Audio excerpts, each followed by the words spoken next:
Welcome to the Foul Play YouTube channel. Well, thank you very much there, Mr. Kratz. Thank you very much for that warm introduction. And thank you guys for sticking around. Well, I apologize for the small delays, but welcome, guys.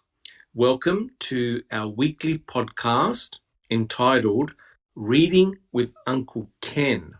Now, at the moment, we're on part 38.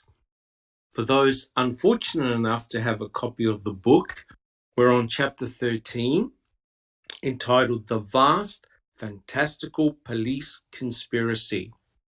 And my name is Dr. Silkman, and I'm from the Foul Play team.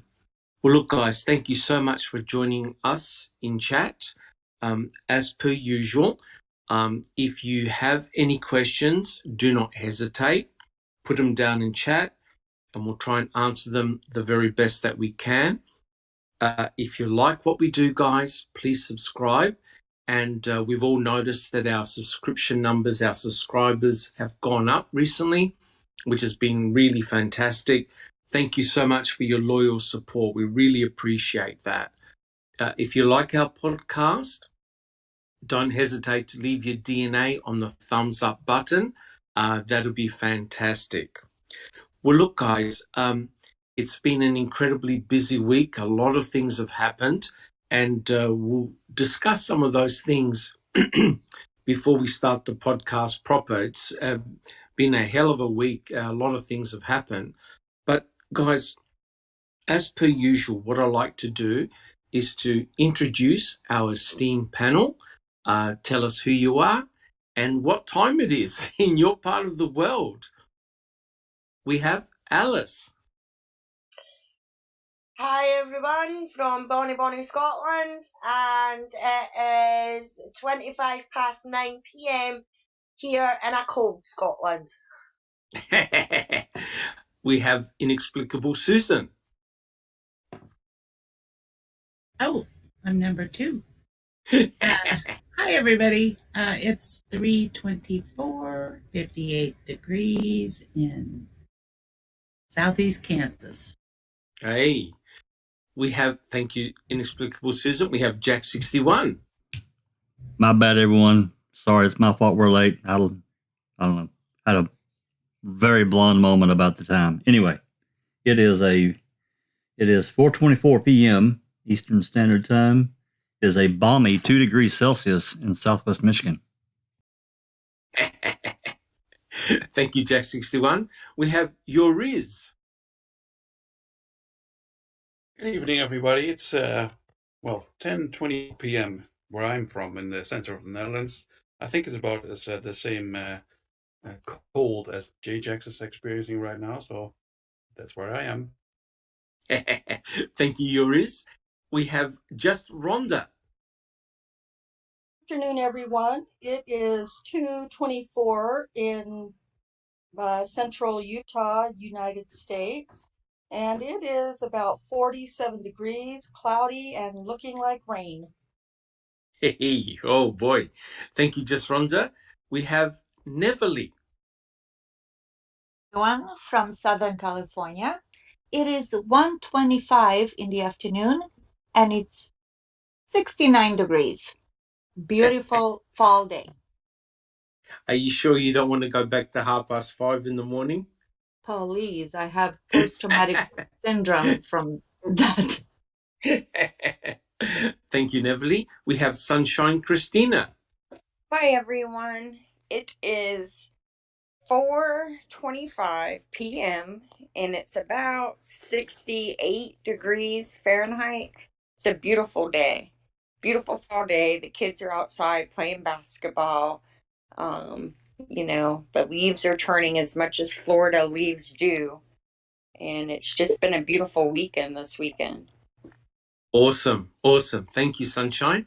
We have Zoe. Hi, everyone. It's the same time as yours. It's 10:26 p.m. and we have 3 degrees Celsius, which is 37.4 Fahrenheit. Thank you so much, Zoe. And I'm Dr. Silkman, and I'm from Adelaide, South Australia. It's about 18 degrees Celsius, and it's nearly 8 o'clock in the morning. All right.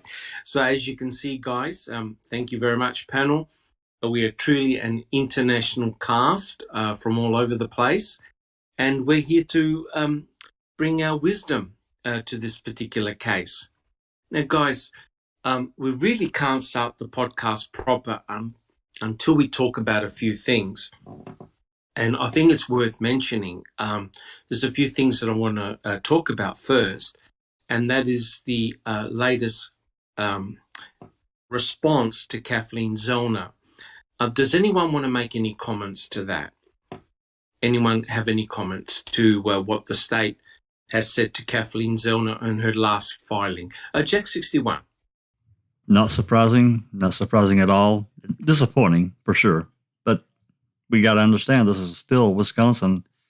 And why would they want this really, really hot potato in their lap? They don't. Yeah, I agree. I agree with you, Jack 61. To be honest, I'm personally not surprised. I think most supporters are probably not surprised at all by the lack of response, and really they just don't want to touch it. Alice, do you have a comment? It's what I say to them. That's all I have to say to them. Thank you, Alice, for your extensive analysis on the state's response. You're probably 100% correct, of course. Sunshine Christina. I think that it was not a surprise, and I think that Zellner pretty much expected it, and it's just going to be another addition into what has likely for her been a petition for habeas relief that probably was begun when she got the phone call Yes. by mistake. I think she knew then that corruption permeated the entirety of Wisconsin. And so I think she knew Stephen was never going to see relief going through Wisconsin. And I think she probably changed her game plan then. So, you know, the guilters are loving it. They think that, I find their celebration over something like this just, but it's so bizarre, because at the heart of it, you have a murdered woman, and even if Stephen was guilty, a poor kid who, if you believe the state, was sucked into this horrible crime, and yet celebrate them being in prison. And it's just, it's not a good look for humanity that people enjoy human suffering such like that. It just really isn't. Correct. I honestly think this case is an extremely hot potato, and it's now got a lot of political overtones. I see both Stephen and Brendan as now political prisoners of the state in a way. The thing which completely blows my mind is that if you believe that the evidence against Stephen Avery is so strong, then, get it independently tested. Kathleen Zellner has always said from the get-go, and guys, you can back me up, if the analysis of the evidence points to Stephen Avery, I'll say so. And she told Stephen straight up front, you'll be an idiot to hire me. Correct, guys? That's exactly what she said, because she's not going to mince her words. She's not going to muck around. She's not going to waste her time. And for Wisconsin to keep on stonewalling her, I really think it's a really, really shocking look, especially from someone like myself looking at from the outside of the United States. Jack 61. I think it's also important, for us to recognize that those of us that spar with these various guilters on Reddit and different social media platforms is that most of them will tell you straight up, if it didn't happen at trial, it didn't happen. They don't care about anything post trial. Not really, they don't. That's the fact. That's correct. That's correct. Guys, you've got to understand, and I'm also talking to the people in chat, that whatever happened in the trial is regarded as truth. Anything that occurred outside the trial is really regarded as hearsay, unless, in other words, if you've got all this new evidence, you've got to present it in a legal fashion. There's no point discussing it in chat groups, etc., etc. It's got to be before a judge. It's got to be legal in its presentation. Sunshine Christina. Well, he who controls the court record controls the keys, right? That's So correct. as long as the Wisconsin Attorney General's office controls the narrative and controls the court filings and all of that, then everything we have come up with and Kathleen Zellner has come up with is only, it's just more fluff and it's more filler to her motion. As long as they deny her a court hearing, then it sits there in limbo. But that doesn't make it any less important or relevant. Correct. Because you can be convicted in a criminal court, but yet everyone in the world will know that you are innocent. So guilters like to pretend that the world doesn't see Wisconsin for the corrupt state that it is. But every time they ignore these well written and very relevant and, with evidence motions, they are simply showing that they do not care about the victim, Teresa Halbach, and they do not care about justice. And for guilters to celebrate that shows you they don't care either. They've been around too long. They know. Correct. Look, you don't want to reopen the door. If you open up Pandora's box, you know that all things are going to come out. All types of investigations are going to come out. Basically, it's a powder keg, right?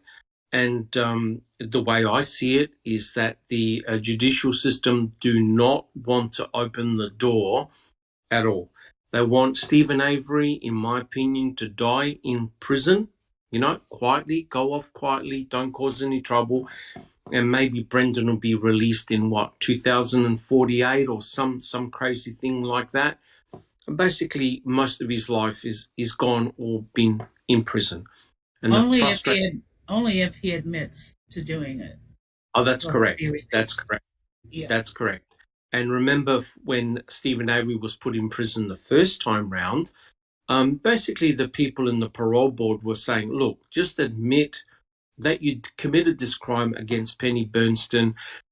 The parole board will look at you favourable and your sentence will be reduced. And Stephen Avery said, I'm not going to admit to something I didn't do, right? Thank God he didn't do that.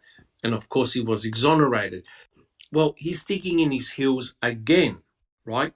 With the charges that is being faced this time. With poor Brendan Dassey, the horrible thing about there is that there is absolutely no new forensic evidence to test, except, of course, potentially for CX and A23. It'd be very interesting to see who they belong to, right? So, poor Brendan is in a terrible situation whereby he's had his appellate court hearings and he came so close. If it wasn't for Brad Schimmel, I honestly believe Brendan would have been home years ago. All right, guys. Well, look, I don't think any one of us seriously were shocked by the rulings by Wisconsin, by the state. But Kathleen Zellner said that she's not going to give up and she'll reapply again and try other different strategies. I really think she needs to personally simplify things a real lot, look at maybe one or two aspects and try and get in front of a judge, right? Because all her experts have done all the hard work. They've got all the results. They now just need to present it in front of a judge. and possibly a jury. So, yeah, I mean, watch this space, guys. I think it's going to get very, very interesting. All right. So, do we have any final comments about Kathleen Zellner's ruling? The ruling on Kathleen Zellner. We're all good? All right. The other thing that I wanted to point out, who watched Tiger King 2? Do we have any comments for Tiger King 2? Jack 61. I watched it twice. I binged it the first morning it came out at 3 a.m. here. I binged it. And then Ripper had a watch party that later that day. I watched it again. And then after that, we had an after party, which was just a hoot. It was just a hoot. But yeah, I watched it twice. Awesome. Yeah, I watched it too. Alice? I watched it too. It was good. Carol's knees should be shaken. I hope they bring out some more episodes though, because they left it kind of on a what? They have to. They have to. Yeah, so they have to bring out some more episodes because there was only like 5 or 6 4 episodes. Yeah, I saw 4. There's 5. There's 5. Oh, okay. There's Okay, 5. there's another one then. Okay, I got to check that one out. Yeah. Yoris. Do you have any just want comments to about point out that? Oh yeah, can you hear me? Yeah. Yes. I would like to point out that it's pretty good to watch. There's a lot of stuff being held out, as I remember Ripper saying. So you really should take an eye out on Ripper's channel and look for that to come, because there's going to be a lot more than that after this show. So that's good. Awesome. Yeah. Looking forward. Very, very interesting. Yeah. Thank you, Yoris. Just Rhonda, do you have a comment on Tiger King 2? I just barely was able to watch it last night, and I was just going to start it last night at 9 o'clock, but instead I binged it last night, starting at 9 yes. o'clock. And lucky you're not. I know. I don't need an intervention. I'm good. No, you don't. But I just remember, thinking in that last episode, like, is this for real? Because, I mean, I don't know. I just was like, it didn't seem real to me. Like, it just almost seemed like it was so dramatic and so much Correct. possible information. I thought, is any of this real? Or, I don't know if anybody had read it. I'm sure they have, but Joe Exotic's been moved, according to the media, which is, sketchy at best. But Yes. apparently he's been moved to another prison where they can care for his cancer better. So, I just was thinking about that through the night too when I was watching. Like, I don't know, but I hope so. I hope it all plays out the way it looks like it's going. Yeah, for sure. I mean, to me, it's an incredibly crazy case. It really is. And Neverly, do you have a comment on Tiger King 2? Yeah, I binged it too, Dr. Silkman, and I gotta say I was deeply disturbed by what was happening and what's happened since the first season, because it's almost hard to believe that this is for real, as Rhonda said. I'm like, Yeah. is this really dramatic, too dramatic, just for the show or whatnot? Because this is somebody's life. Correct. And it was a little bit too much for me. I gotta be honest. It was too much for me. Okay. Yeah. I mean, like too disturbing. That's what I mean. Yeah, it was extremely disturbing. Just the cast of characters. When you consider that these are real people involved in some real shady, nefarious activity, at the heart of it, there is a man that has been, I believe, murdered, missing. No one knows where he is. And you've got all these other extraneous factors. And I think the other thing that we mustn't forget is the suffering of all those animals. It's terrible what they did to some of those animals. I mean, crazy, crazy stuff. Thank you, Never.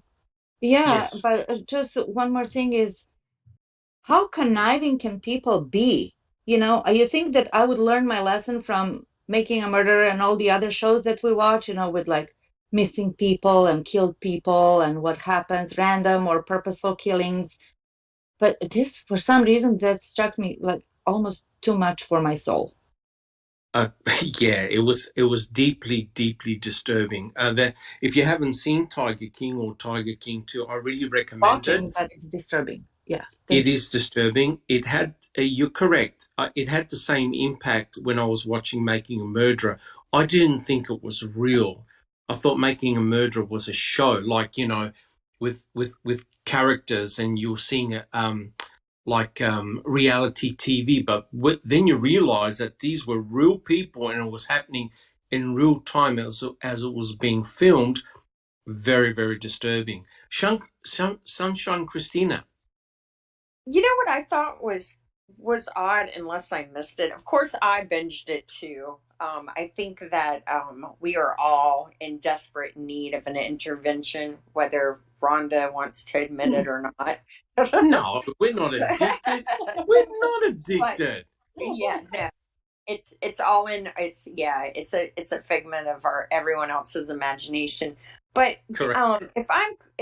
if I'm not mistaken, Eric, the long-haired guy, passed away, right? And I He didn't did. see I didn't see that mentioned in Tiger King 2 at all. And there's also two other people connected to the case who have passed away since then. Yes, And correct.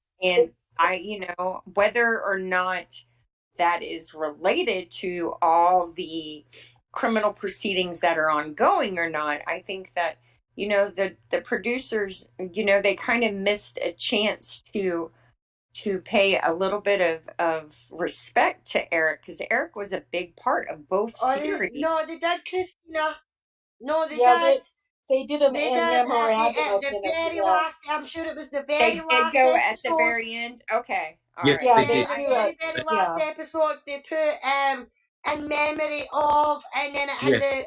the guy who died with the long blonde hair. Yeah. They did Eric. do that on the very last episode. I will say that for them. They definitely did have that and had the date he was born and the day he died on it. But they did do Yeah. that. But I mean, that's like, okay, so it was so fleeting that I missed it, right? So It was. I Yeah, it just was. find it, It was shown Well- at the episode. and I, Well, there were two others that passed away as well, and they weren't even mentioned. And Yeah. I know that there is a sense to get it out as fast as possible, while Yes. the desire to see the season 2 is there, right? So you want to stay relevant, but I Yes. feel like something was missed. They didn't really, and Joe Exotic is not a great guy, but can I just say, compared to all the rest of these fools, he's not Yeah. that bad at all. Yeah. Yeah. Yeah, I mean, he's a good guy. Yeah, At the he's a good guy with an addiction to men and an addiction to drugs. The rest of these folks are just bad people. Like, I got to interject here. 61. Yeah, I got to 61. interject. I don't think they missed anything. I think they intentionally have not shown it yet. Oh, okay. Yeah. I Okay. hope so. I don't think they've missed anything. Just in talking with Ripper, I mean, he didn't tell me any state secrets, but I'm just saying that just from his observations, they were around. When I would say they, I mean the people that were filming and they were doing the Yes. documentary. They were around. They didn't miss anything. They just have. I just don't think they've aired it yet. I think there'll be more coming. I think the first of Yeah. the year, maybe even sooner. Yeah. I think they'll Yeah. add like they did with Tiger King 1. Remember, they added Yes, stuff. they did. They added after- stuff. Correct. Yep. Correct. But what was rather amazing, and this is very interesting, is how the lawyers kept on having a go at armchair detectives, so to speak. They were sort of like giving a backhanded remark to people like you and I, the so-called armchair detectives. In other words, leave the investigation to us because we know what we're doing. Yet, it is the armchair detectives that are coming up with all these very interesting facts. Alice, do you have a comment? Yeah, I thought that was so funny, Doc, when that was it John Phillips was sitting in his office and he said the family chose Ripper over me, and that's fine. And I was like, oh, boo-hoo, you know? He said it did kind of hurt me a little bit. Yeah, Correct. yeah. I was like, oh, boo-hoo. Your nose is just out of joint because the armchair detectives have found more information in the last few months than that whole bloody investigation has found over 20 odd years. And Yeah, your noses are a bit out of joint. That's the problem. that's And correct. as for Jeff Lowe, running with his tails between his legs because he's got in trouble and now all of a sudden wanting to help Joe. Yes. Somebody needs to take him out the back and give him a good kicking. That's what somebody needs to do to him. Yes. And Look, you know what? yes, If I Beverly. can say something in regards to backhanded compliment or whatever dig to the flooders outside, you know what, Mr. Lawyer? We're doing it for free. Look at Correct. Ripper. Kudos to Ripper for this show, for Tiger King and for the family, Don's family. He is doing that on his own time. So, yeah, we may be Correct. annoying, but our heart is in there. Like, Correct. for Yes, no 100%. nefarious reasons. We don't want any accolades or whatever. We just want to know what's going on, you know, or for Yeah, this case. Look how many correct. hours we're spending, you know, for what? You know, we're not going to be celebrities. No, nobody wants that. It's not a competition. We just want the truth, the justice, and the exposure to what's happening. Correct. But the main message I got was, hey guys, butt out. Don't get yourself involved. We're the professionals. We'll do it, right? And so that's a strong message I got. Sunshine Christina, do you have a comment? Oh no, I forgot to mute. But yeah, they definitely, the cops do not like armchair detectives, but I No, they think don't. that public is recognizing that armchair detectives do get results and they have the ability to use evidence that, like we were talking about in Stephen's case, just because it's not in the court record doesn't make it any less relevant if it's important to the case. So, you know, all I gotta say is a chicken tray does not mean anything. That was Yeah, bizarre that they threw that in. Yeah, correct. that was a little Correct. much. Yes. Yuriz, do you have a comment? Yeah, I think the problem is that these detectives don't have any control over the information that arms loose detectives get out there. You know, that's Yeah, their problem, and they want to kind of well, they are investigated, and that's the only legal front, right? So they I think they're correct. a bit afraid of afraid of the opinion, like in the public going faster than they do. Correct. And it's very interesting because I saw Ripper, he basically had a tip line where people were phoning in, giving tips. And, we'll also look at the Stephen Avery, Brendan Dassey cases. It's exactly the same. A lot of information goes directly from armchair detectives like us and others directly to Kathleen Zellner. And it really depends very much on what Zellner does with that information. And don't forget, I think it was an Australian researcher who showed Kathleen Zellner that she was actually missing part of the CASO report regarding the bones. So she wasn't even aware about the cremains being given back to the Horbach family. Yuriz. Yeah. You're right. It's I think Carol Ann Fitzgerald or something. Her name. Yeah. She So, pointed it out. in my opinion, the more eyes that look at a particular case, I think the better. But having said that, you've got to be very careful because you've got to somehow control the degree of speculation because, social media can have a drastic effect on perception and on cases. Just Rhonda, do you have a comment? Well, just two quick last comments from me.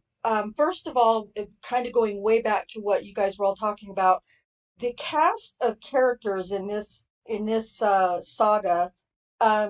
It's when we watch other things like on different shows, whether they're true crime or whatever, the cast of characters are kind of spread out among different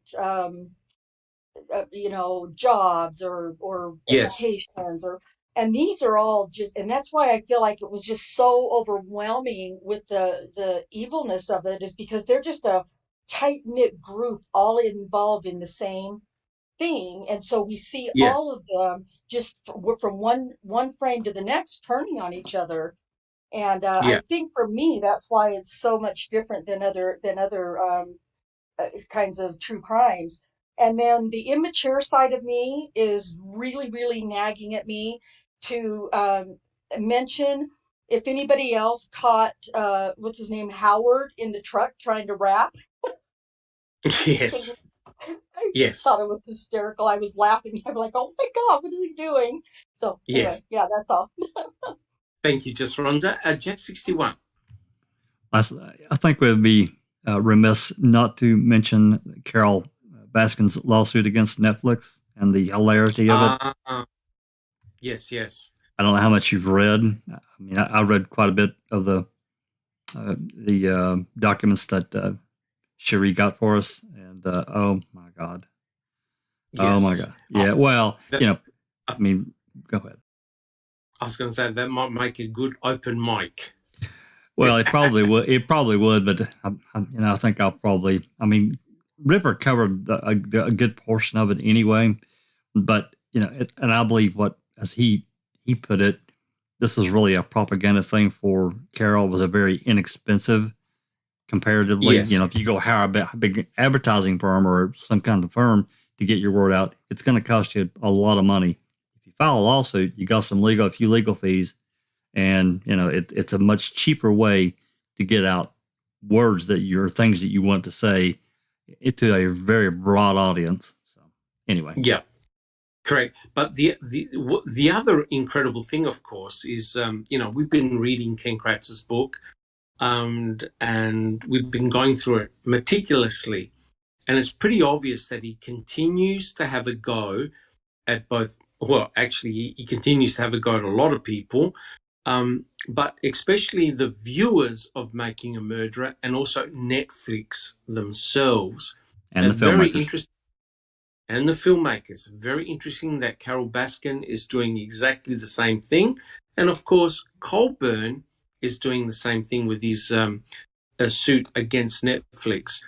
So it'll be very interesting to see how these cases turn out, because I believe they can have vast ramifications, right?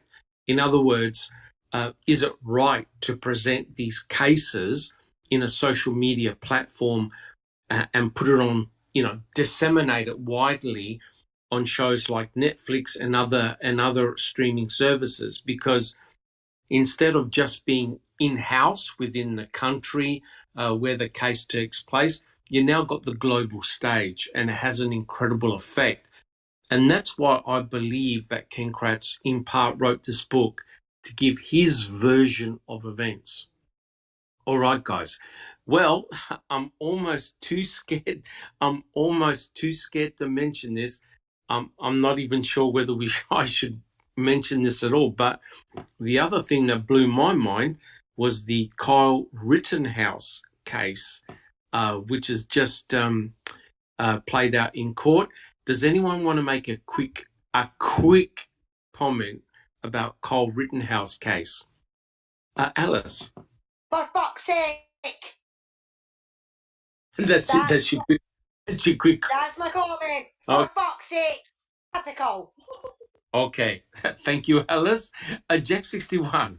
Well, it's another polarizing event, and I think that first and foremost, we got to be respectful of each other's opinions. what no matter which side we fall out on. People have.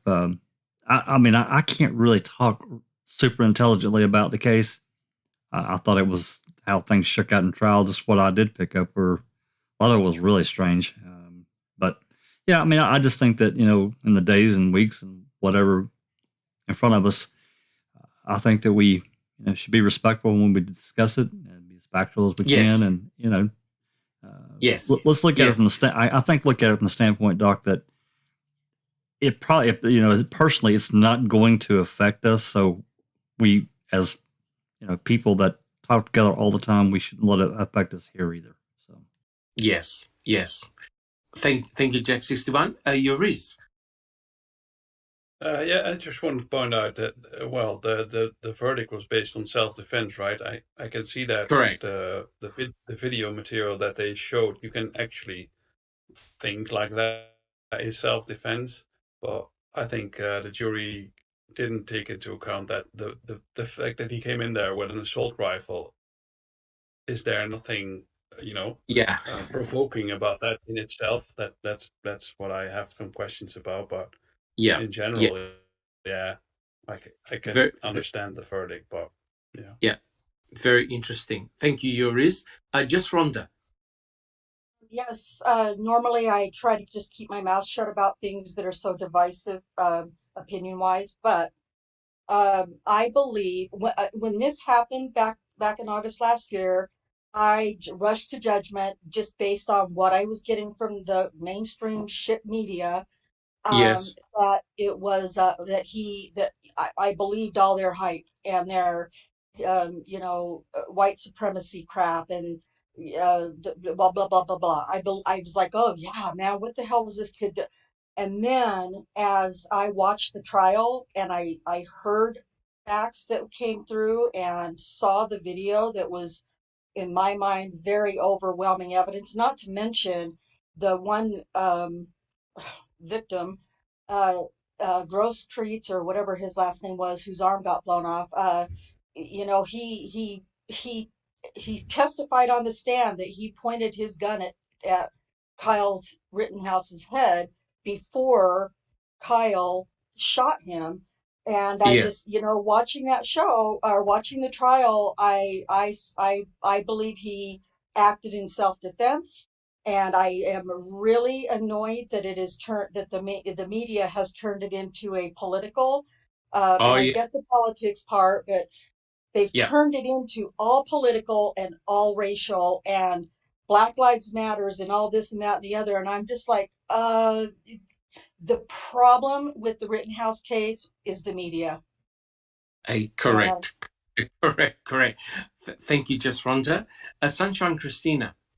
We have to remember that the protest began over yet another officer-involved shooting of an unarmed Black man. Okay? And this guy that was shot did not die right away. So I actually read the DOJ whitewashing of the investigation because, of course, the officer who shot him several times didn't get charged. And Jacob Blake, who is the guy who died, who is the reason behind the protest, Christina, real quick, he didn't die.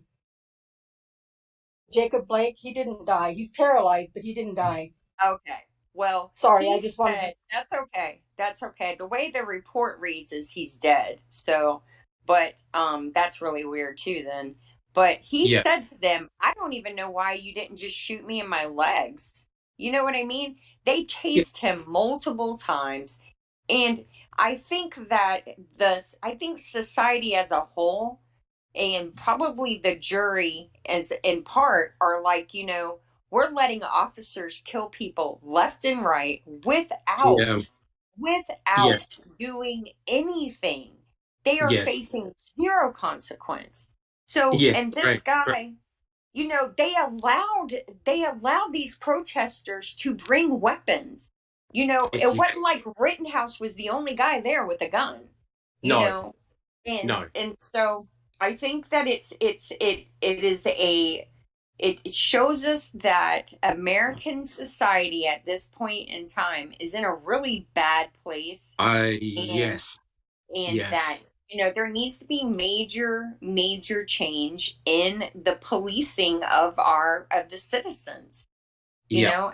Especially Abendia posted an article on the office wall, and Wisconsin has a very small Black population. I think it's like 3% of their citizens are Black. Right.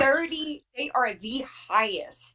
They have more Black people per 100,000 in prison than any other state in the United States. It's like 37 for every 10,000 are in prison.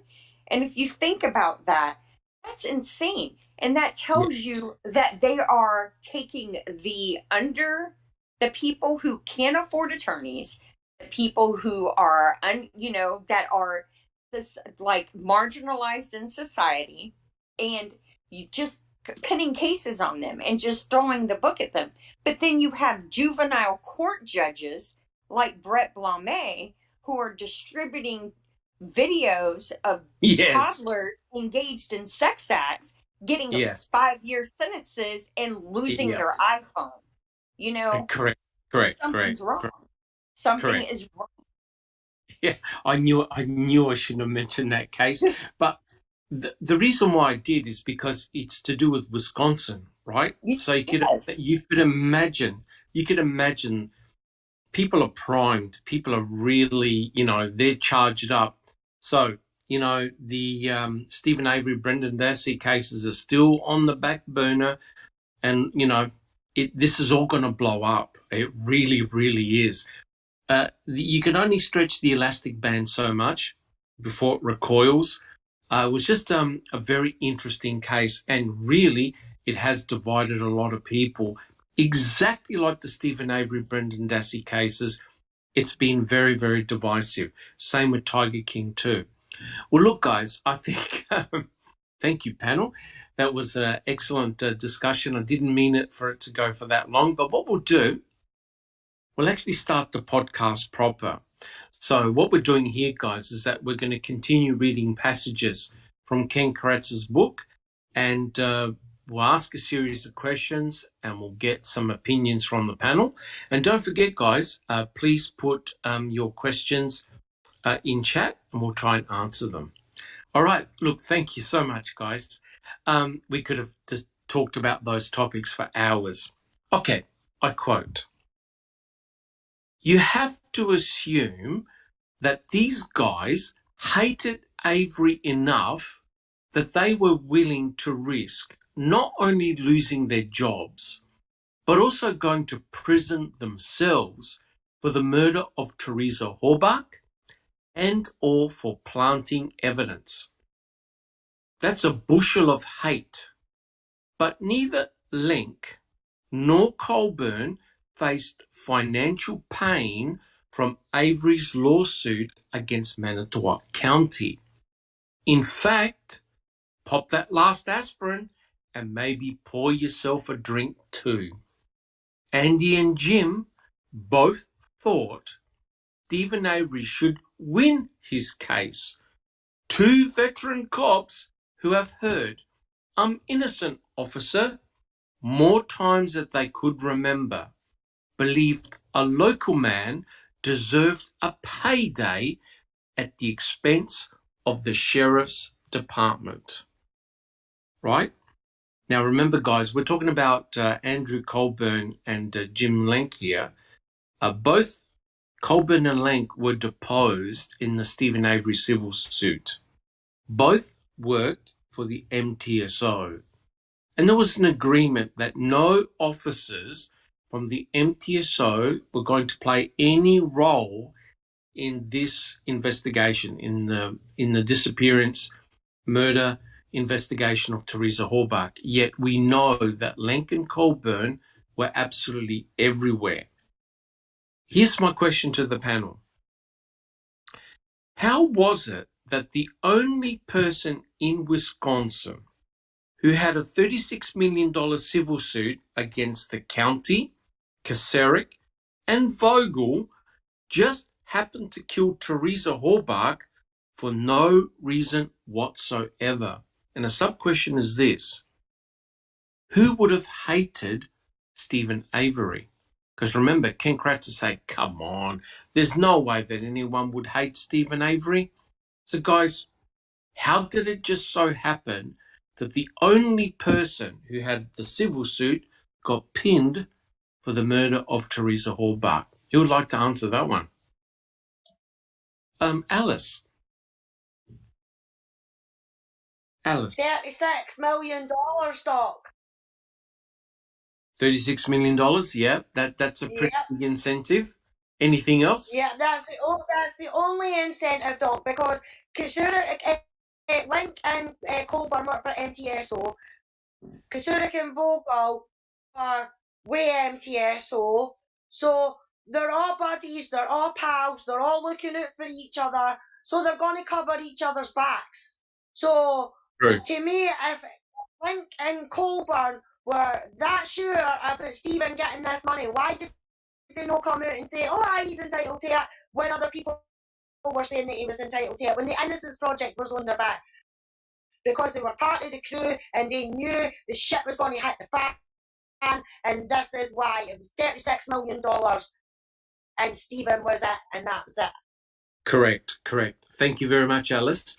Jack 61. As I've said from almost the beginning, something was going to happen to derail the depositions, that's lockstep with everything else that happened, and that's my opinion, but I fully believe that, and I dare say somebody else can prove that they weren't to me somehow. I don't know, but it's also the loss of reputation within the community, besides the money. Correct. Which is huge. Correct. I don't think any of us would believe that he would have ever got that kind of money, but I definitely think that he could have easily gotten 5 to 8 million, maybe even a little bit more in a settlement had the case moved forward. So, correct. I think the blowback to the MTSO and the reputations of Kacerik and Vogel would have been severely damaged. Neville, do you have a comment? Yeah, in agreement with Alice and Jack, with you, what you just said, as well as their egos. I think that the ego of that community, the police, these are generational policemen. We have several generations in one family that were law enforcement. And the way that was run from the 30s, it was ran like a mob. We read about it, we educated ourselves. So I'm not just spewing venom over here for no reason. Yeah.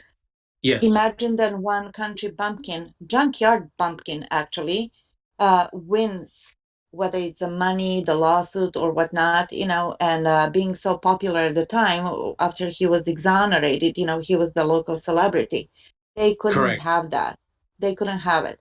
But just the timing of it, I would really like to say that, like, maybe I could see it with a different perspective.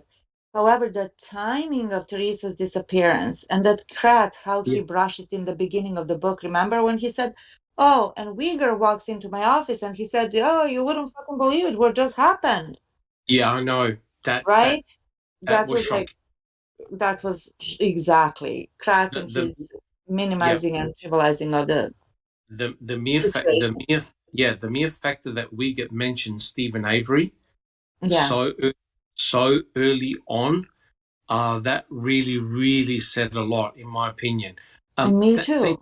Yes, and another thing is, remember what Ken Peterson said? It would be easier to kill Stephen Avery or to put him away for good than to set him up. Well, they put him away for good, didn't they? And the other thing that Peterson said when, he was confronted about potentially evidence being planted, he goes, well, they have to prove it. And you could see the smile on his face, the grin that he had, because he knew this is the problem that we all face. And that is, how do you prove a planting event? It's not very easy to do. Inexplicable Susan, do you have a comment? Yeah, I agree with the 36 million and their reputations, but you can't forget their pensions.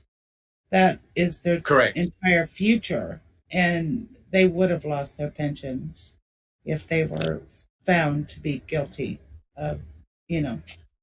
intentionally setting Steve up. So I think that has a lot to do with it too. Correct. I don't think, there's all this debate about whether the insurance companies would have paid out, etc., etc. But I think that Kacerik and Vogel would have been liable out of their own pocket. I don't think their insurance companies would have covered all of the civil suit. Correct me if I'm wrong, but I have a feeling that they're going to feel it in their pocket. Yeah. Does anyone feel that? And taking their pension away on top of it, which is their income once they retire. Correct. Yeah. Correct. You're correct. Yeah. So it would have had a very devastating impact. And I agree with what Neville said. Again, you've got this situation whereby you've got the sheriff's department, that they're involved in law enforcement in the county. They've got their reputation. They're well known throughout the county. And here you have this guy who works in a junkyard, put away in prison for something he didn't do, and he's gone straight to the top with his civil suit. He is pointing the finger at Kacerik, Vogel, and the MTSO. And the civil suit was going to have a lot of bite. Sunshine Christina. So I've been doing a little bit of digging into the insurance policies that were in effect when Stephen Avery when Stephen Avery was wrongfully convicted in 85, and as far as like what insurance policies came after. Because I think that the way it would have worked if the suit would have reached conclusion and an amount is that there would have been liability from 85 to 95, and then there would have been liability from the phone call to 2003 as well. And it appears that Wisconsin has a municipal insurance company, and how it works is these law enforcement agencies actually use retirement 401k like money to purchase policies. So even though officers aren't named in the civil suit, their retirement funds would be affected by a massive payout. Now, also what's interesting is that Pete Willis, Judge Willis, yes, when he was the city attorney of Manitowoc, when he was the vice president of the board of directors for one of these municipal insurance companies. So even though it wasn't the one that would have been liable for the 85 case, yes, he would have an intimate knowledge of how detrimental the lawsuit would have been. Oh, and yes. So it seems like a massive I don't know how they got away with all of this. Well, you know what I mean? How, where were the quote investigative quote reporters at the time of this trial? Because Willis had a major conflict of interest. Calumet County was a member of the same insurance policy that Manitowoc was in 85. So they had just as much of an interest in the civil suit going away. It's ridiculous that no one picked up on it. It's just mind-blowing. Well, go ahead. I was going to say about this, but go ahead. I was going to say that there's no doubt that a lot of fingers and toes were going to be burnt with this particular civil suit. I see the civil suit very much like an onion, right? You cut the onion and there are multiple layers. The ripple effect of this civil suit was going to be immense. It's like dropping an atomic bomb on the MTSO. Now, it could have also caused people to talk, right? Come out and actually talk, rat on others, right? The way that this particular frame up or setup of Stephen Avery could work, and a lot of the guilters say the same thing, and that is everybody has to be tight-lipped and not let out any part of the plan or setup. Well, that's actually very, very easy. All you need is just a few master people involved in the setup, and if all of these individuals are somehow affected by the civil suit, there's no way they're going to rat on each other. So it's very, very, you don't need a huge number of people for a conspiracy. Only a small handful of people that are affected enough can do desperate things. Jack 61. Well, first, I would agree with that totally, completely. But the next thing about the civil suit, there were 5 insurance companies that were in effect, 5 policies that were in effect that covered the $400,000 payout in February of 2006. 5. Yeah. 5. Right. Yeah, And, 5 policies. 400,000 was peanuts compared to what... millions? To what Stephen Avery was asking for, or his attorneys were asking for. And you're right, guys. I don't think the amount of money was important, right? It was the severe embarrassment that people like Kaseric and Vogel would have faced, and also the MTSO. Inexplicable Susan. Not to mention the scrutiny on other cases. Yeah, you're right. Yeah, 100% correct. And, all jokes aside, I think Sunshine Christina is focusing on an area regarding Gregory Allen, which I believe is the central tenet of why people like Kaseric and Vogel absolutely panicked, because they knew that all the misgivings done by Gregory Allen were going to come out, right? Sunshine Christina and other researchers have shown the chronology of certain events and certain things that Gregory Allen have done and how they were kept quiet. It's all about timing, right? And perception. And how in this particular case, the media failed utterly, right? But the media were probably waiting for the outcome of the civil suit, and then it would have been on for young and old. And lo and behold, just before the crescendo of the civil suit, bang, Teresa Halbach goes missing, right? The timing is simply mind-blowing. It does my head in. You've got Stephen Avery's, the law was passed in his name. The law was passed. And then the day after, I think Teresa Halbach is reported missing. And then bang, on November the 9th, Stephen Avery is arrested as a felon in possession. And bang, the civil suits disappear, right? So Kaseric and Vogel never made it to give a deposition. And it's sort of like completely mind-blowing. That's why I said, why would Stephen Avery, who suffered so much, lost absolutely everything, right, was finally proven to be not guilty for the sexual assault of Penny Bernstein.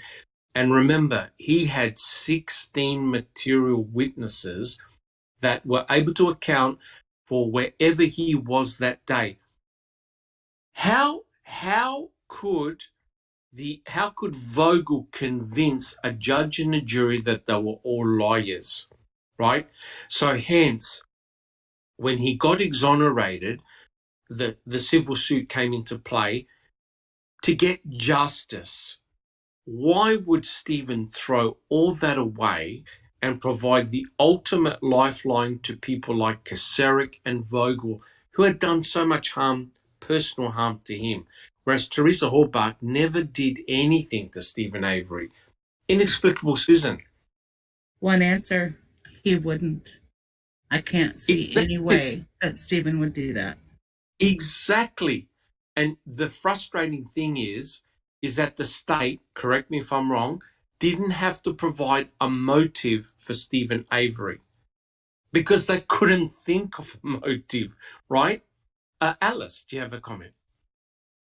Yeah, just from the very beginning, where I've been involved in this, I've said from the beginning, there is no way that Stephen would have done anything, even shoplift, if it meant that he was going to go back to jail.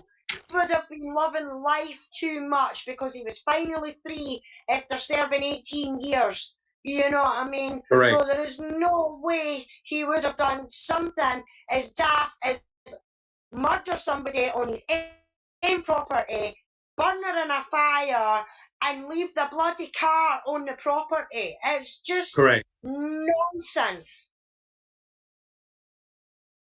100% agree with you, Alice. And this is what we're dealing with, right? It's a very, very complex situation because, on the one hand, no one can provide a motive for why Stephen would randomly butcher Teresa Hallbach on his own property, right? No one can provide a proper motive or any motive, Neverly. To interrupt, but along what you're saying, nobody can provide, even the state, and they really, really wanted to nail Stephen the first and second time. They couldn't provide a motive for Penny Beerstein either. They Correct. knew that it wasn't Stephen. They knew that. It's not like they didn't Yeah. know. They were thinking maybe he was. No, they knew that it was, what's his name? Gregory Allen. And Correct. they went after him like rabid dogs. Correct. They really Correct. did. And Yes. now they do it again. That goes beyond wrongful imprisonment. This is pure evil. And it's yes, very hard to comprehend and deal with that.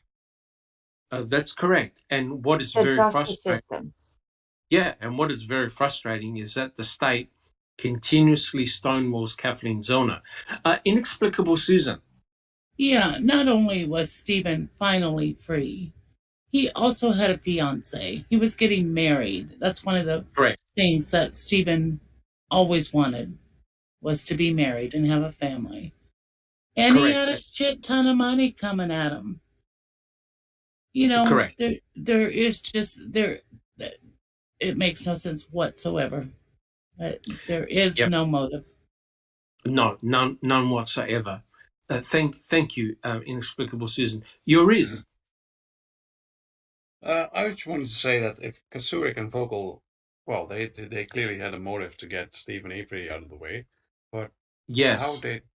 how did they do it? Because if they had control over the situation, presumably, how did they fuck up that much? Well, I mean, What? this. I have a problem with. Let me explain it. I have a problem with. Yes. Why is there not? If they wanted to, they could send in a hitman, right? Just for theorizing. Why is correct. there no more control over DNA in the body and putting her in the trailer and all that? I Because don't they're know. Maybe it's all sadistic. just. Because they're sadistic, yours. They want him to suffer. How dare he? How dare he come after them? Do they not know who? And I think it's more Kasurik than Vogel. I think Vogel was scared. I think he was genuinely concerned about the lawsuit. Kasurik was pissed. He actually went to Kalanchik's deposition and dared him to say a word. And Kalanchik, you got to give him props because he laid it all out there. You know what I mean? So yeah, I was going to say, I think that was the turning point. Yeah, I think so too. Because if you think about it, Kasurik was there. He was at that deposition, and what was the name of the gentleman again? Alan Kalanchik. Yeah. Well, he didn't hold back, did he? No. And if you think about it, that was on August 4th. That's the same day the warrant was issued for Gregory Allen's arrest.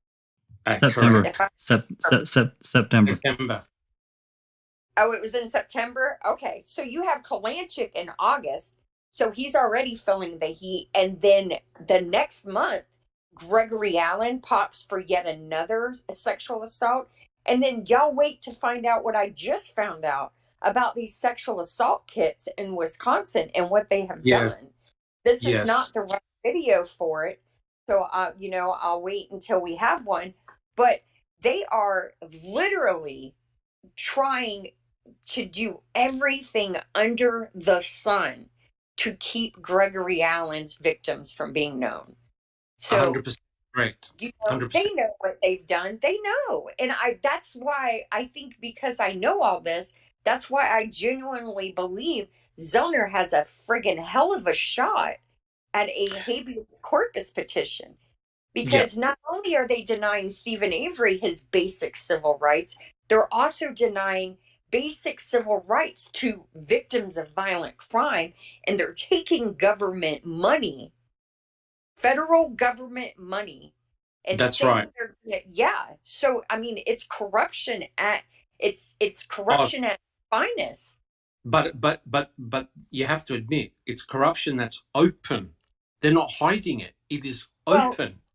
Well, I don't know. I think they're trying to hide it. I think they're telling just enough to think that they're okay, but in reality, they're not, because I was reading the grant application requirements, and I don't know.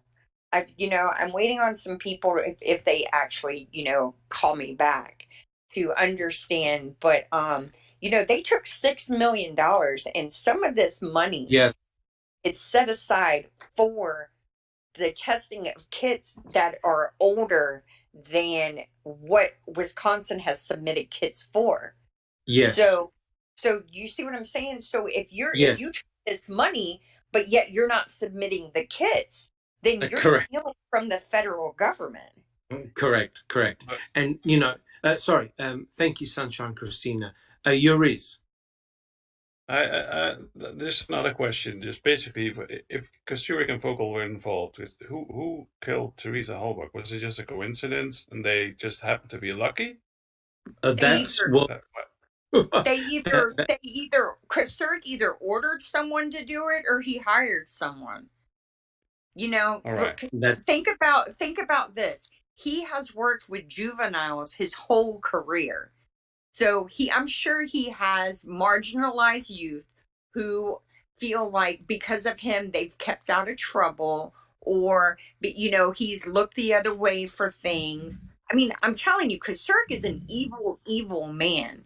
And he thinks he runs Manitowoc County. He legit does. If you read the newspapers, and so he just paid someone to do it. And they're not going to snitch on themselves, and they're not going to snitch on Kosturik, because look what happens to people.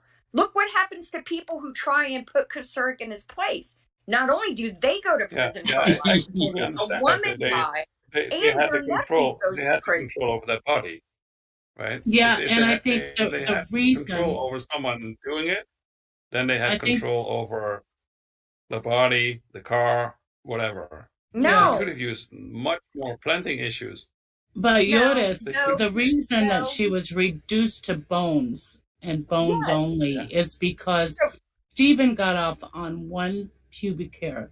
That's right. And if there was any evidence commingled, if they had left some of Teresa's hair or, more of her, and they found the actual corpse DNA along with it, they're screwed. So think about it. If they had control over her body. One at a time, guys. Yoris. I just want to say, if they had control over her body, I totally understand that. They want to destroy every DNA that's possible about her. That I understand. But part of her leaving, if they had any control over her body, she would have been in her trailer or in Stephen's trailer. Yoris. Garage, right? Yoris, in my opinion, they used what they had. Otherwise, otherwise they would have made it more obvious in the planting. They used what they had. Maybe, sunshine. that's an explanation. I think I'm to. figuring out explanations. Sorry. Yeah. Well, we have to look at all the extraneous DNA we already have, right? With minimal.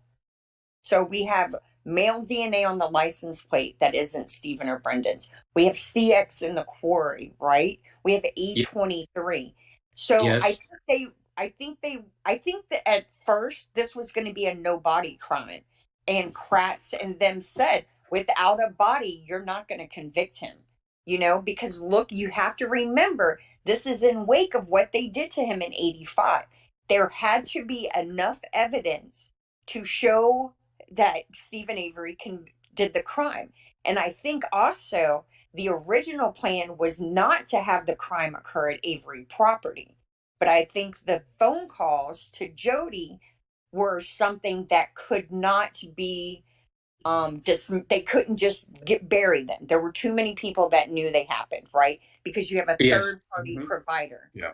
Okay. So now the crime, that's why there's this hastily haphazard 12-day warrant, or however many days they seize the property, and then everything slowly migrates to the Avery property over days. Correct. So, and not everybody knew Kusurik or whoever, because, this is theorizing. Not everybody knew who the puppet master truly was, right? Everybody just had one goal, right? Stephen Avery's going to prison, damn it, no matter what. So they're not asking questions. They don't care about him. They don't care about the truth, and they don't care about Teresa Halbach. So correct. But just going back with what Eurus was saying, I personally don't know who murdered Teresa Halbach. I don't know, and there's no point in speculating. But someone very high up, I don't know who, had to be the ringmaster, had to control the evidence. So when you think about it, it's not as sophisticated as you think. The MTSO would have known where Teresa Halbach had gone that day. And there's probably very likely that the salvage yard was being observed. Either their phones were tapped, or because remember, Stephen Avery had often said he saw vans and parked cars hang around the property for hours and then just disappear. So they could have been observing, law enforcement could have been observing who came onto the property, who left the property. So someone had to have known that Teresa Halbach had visited Stephen Avery. Now, I don't know what happened to Teresa Halbach after she left the Avery salvage yard. It's pure speculation. But I believe that something of significance was found at Cuss Road. Something of significance that indicated that Teresa Halbach had been murdered. Furthermore, Colburn, I believe, found the RAV4. So you've now got two major pieces of evidence, crucial evidence of the crime scene. You've got the RAV4, the victim's vehicle, and something was found at Cuss Road. Whether cremains were found at Cuss Road, I don't know, but it pointed to Teresa Halbach. They knew that Teresa Halbach was dead. What do you find after Cuss Road? All the major pieces of evidence are found on the Avery salvage yard. Yuris. Oh, Yuris. I still was open, but I don't know. It's all speculation, of course, and we're trying to theorize about it. But I was still thinking about the Kusurik and the Vogel connection to it. Correct. Well, the two individuals that were going to suffer potentially the most from the civil suit were Kusurik and Vogel.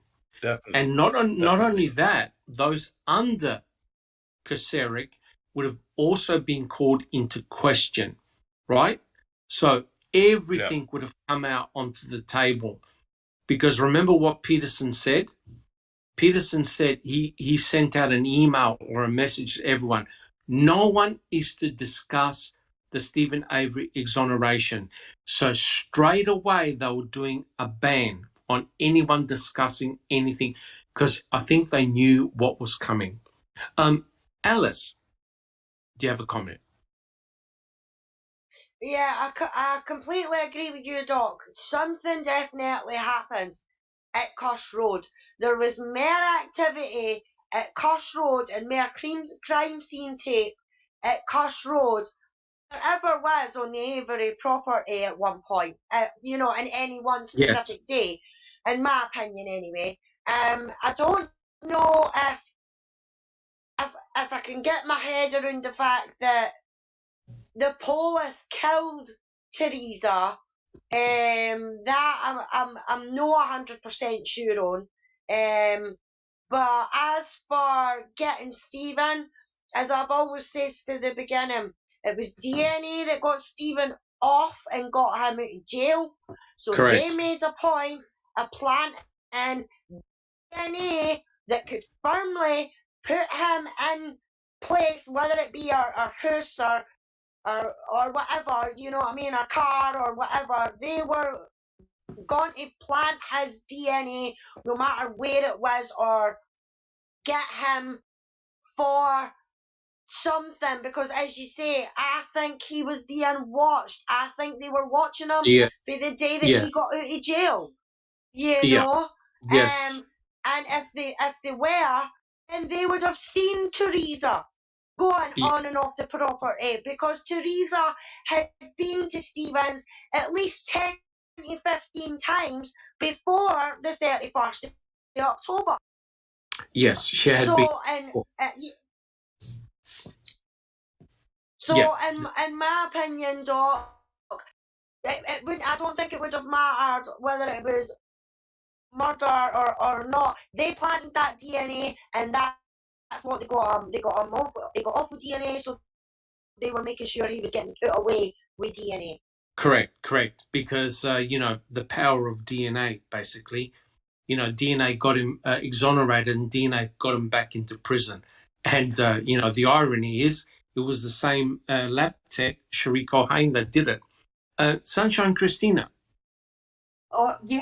There's two things. One, remember that Deb Strauss called on November 4th when supposedly Stephen Avery wasn't even a suspect yet.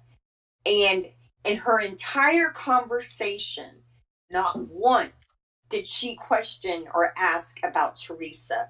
Her only concern was Stephen Avery, right? Yeah. So that lets us know that before the car is even supposedly found on the property, that Stephen Avery is being discussed in police circles, even if it's not on paper, right? Yeah.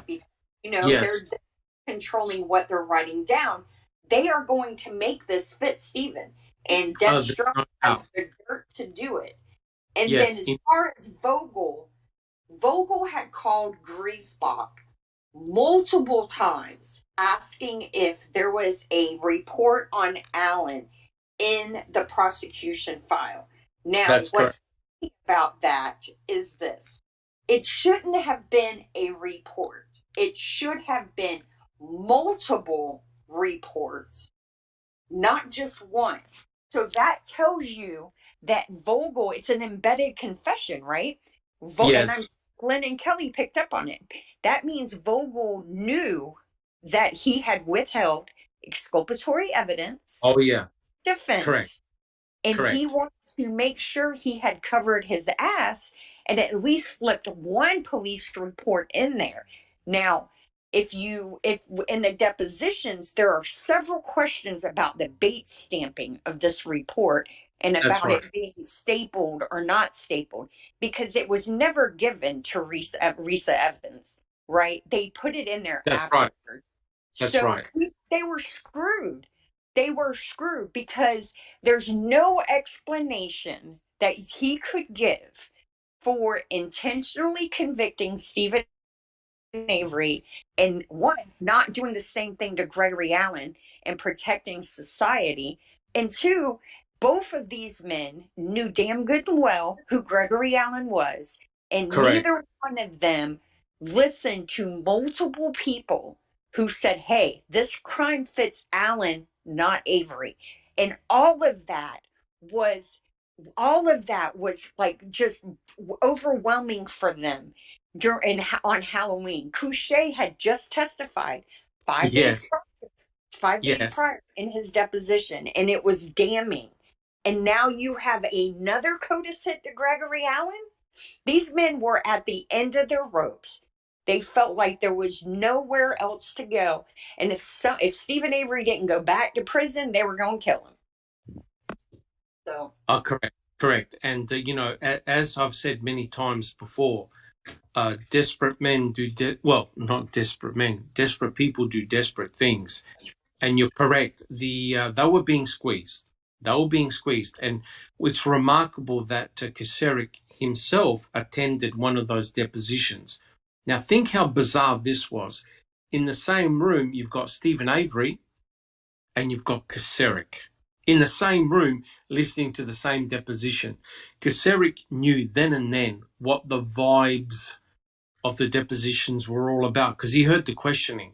He knew they were coming after him and they were coming after Vogel. And this is remarkable when you think about it. And I think it's borne out by the research that Sunshine Christina is doing at the moment, in that it's bizarre that the MTSO or whoever set Stephen up would go so far as to pin him for the murder of Teresa Halbach in order to cover for their sins of letting Gregory Allen go free for an additional 10 years. That's in effect what it is, right? Set Stephen up, put him in prison, and that way we can bypass and smooth over and not discuss all the wrongdoings that Gregory Allen did for 10 years while we looked the other way. But to make it worse, they knew about Gregory Allen, yet they targeted Stephen Avery. Sunshine Christina. I just want to reiterate, Dennis Vogel and especially Tom Kacerik care nothing about the citizens of Manitowoc County. And the reason you know this is because they supposedly set Stephen Avery up for the greater good of the community, but they allowed Gregory Allen to stay free. So this had nothing to do with protecting society and everything to do with showing Stephen Avery who ran the show, right? It's power. Well, yeah. It's corruption. It's I am the boss here. You don't deserve. You disobeyed me. You crossed the line. I'm going to show you what I can do to make your life miserable. And that's the kind of mentality that are facing financial and reputation ruin. So what are they going to do? They're going to strike back in the same vein that they did the first time. And there's other cases where they've done the same thing. It's Kacerik is a bad man. He is just as evil as Gregory Allen. Well, yeah, that's correct. And the other important thing is this: every time, and that also ties in with the rape detection kits. Now, imagine if there's 3, 4, 5, or more other victims of Gregory Allen as a result of testing those rape DNA kits. It means that every time they uncover a new victim of Gregory Allen, it is a black eye directly on Kacerik, Vogel, and the MTSO, which means that imagine if those women that were sexually assaulted by Gregory Allen did a class action lawsuit, which I believe that they should.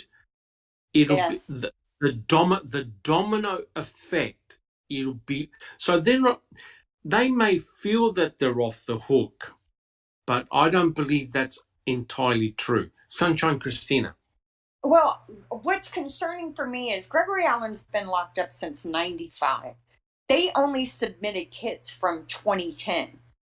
Who Yes, else are they covering for from 95 to 2010? And it's not just Manitowoc County. This is the entirety of Wisconsin. What made correct. them only submit kits from 2010 to now? And then if you think about it even further, 2010 DNA is already known to work to solve crime, right? They used it in the That's Stephen right. Avery case. Yes, I Why did. weren't these kits already being tested? Why did it take additional federal funding for Wisconsin to start testing rape kits from Well, 2010? yes. If you remember what Cherie Colhane said in the trial, she said that one of the biggest problems that they had was a backlog, right? And she tried to use that as an excuse why it took her a year to test the pubic hair. A year to test. Yeah, I don't think that's the case. I believe they knew the results pretty early on, and the MTSO, Kaseric, Vogel, basically had to find out how they were going to handle the fact the pubic hair wasn't Stephen Avery's, it was Gregory Allen. yeah, I can't believe that Colhane sat on it for a year. I don't yeah. believe that at all. Yeah, I don't either. And here's the other thing. So I'm thinking these kits, they cost thousands upon, like, tens of thousands of dollars to test, right? No, $5,000. So Yes, you're telling me, and it's not just Wisconsin here. I know why these women were having a fit over these untested kits. You're telling me that a woman's justice isn't worth $5,000? Or it's not even women, it's men too, because there's correct. male assault kits out there too. You're telling Correct. me a rape victim's justice is not worth the county budgeting $5,000? You need additional funding to do this? I mean, Yes. I'm part of me It's wishes terrible. I never went down this rabbit hole because it's infuriating. Yes. It's not Yeah. just justice, Christina. It's getting the perpetrators and, Correct. stopping them from continuing. Yes, Correct. exactly. Because many of these kits, over 50% of the kits that have been tested so far, have linked to serial offenders. That's So, correct. so that's telling you that that these people who are assaulting women and men, they're not just doing it's not they are not doing it once and stopping. They're No, doing it to many people as they can get away with. And but I mean, there's kits from the 70s and 60s resulting in arrests today. So why yes. Wisconsin is not submitting these kits should be a concern for everyone. Well, yes, you're correct, 100% correct. But remember this, right? Every new offense by Gregory Allen, if they test these rape kits, and like I said, if it's discovered that his DNA is present in 4, 5, 6, or whatever number of cases right throughout Wisconsin and wherever he went, it is a further black eye and mark against Kaseric and Vogel, correct? That's why they needed to deep six it. And you're correct. Where was the press putting on the pressure? The media Yeah. was it was nowhere. And actually, let's take that a step further. It's not just Manitowoc. It's not just Kaseric, Vogel, and Manitowoc County. The AG's office whitewashed the investigation. Right? They said Yes, that Kaseric and Vogel did nothing wrong. So it's the entirety of the Wisconsin criminal justice system that Gregory Allen is a big problem for, and victims of Gregory Allen potentially being identified is a big correct. problem. But And, who are they to deny these victims their justice? well, It's let me tell you this, Sunshine Christina, and the whole panel and people listening. Has Gregory Allen been officially charged for the sexual assault on Penny Bernstein? no.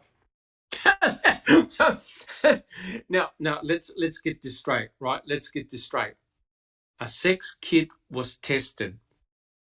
It came back with a pubic hair belonging to Gregory Allen, right? And I believe he even admitted it to when he got arrested. Remember with the 1995 phone call saying, I committed this crime and someone in Manitowoc is serving time for it. So he even admitted it. Now, look at this. You've got solid evidence that it was Gregory Allen who had sexually assaulted Penny Bernstein. Gregory Allen has not been charged with the sexual assault on Penny Bernstein. Can anybody tell me why? Sunshine Christina.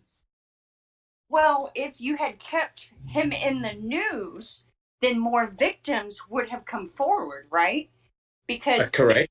There are, if you read these reports, there are several, I think it's been mentioned 3 or 4 by 3 or 4 different officers. He was such a violent offender that they said there is likely many victims who out of fear of reprisal didn't even report the assault.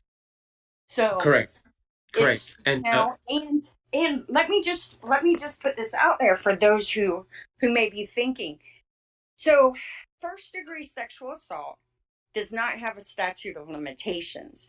Second degree and third degree have a statute of limitations for 10 years.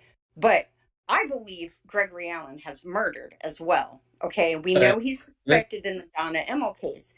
But so they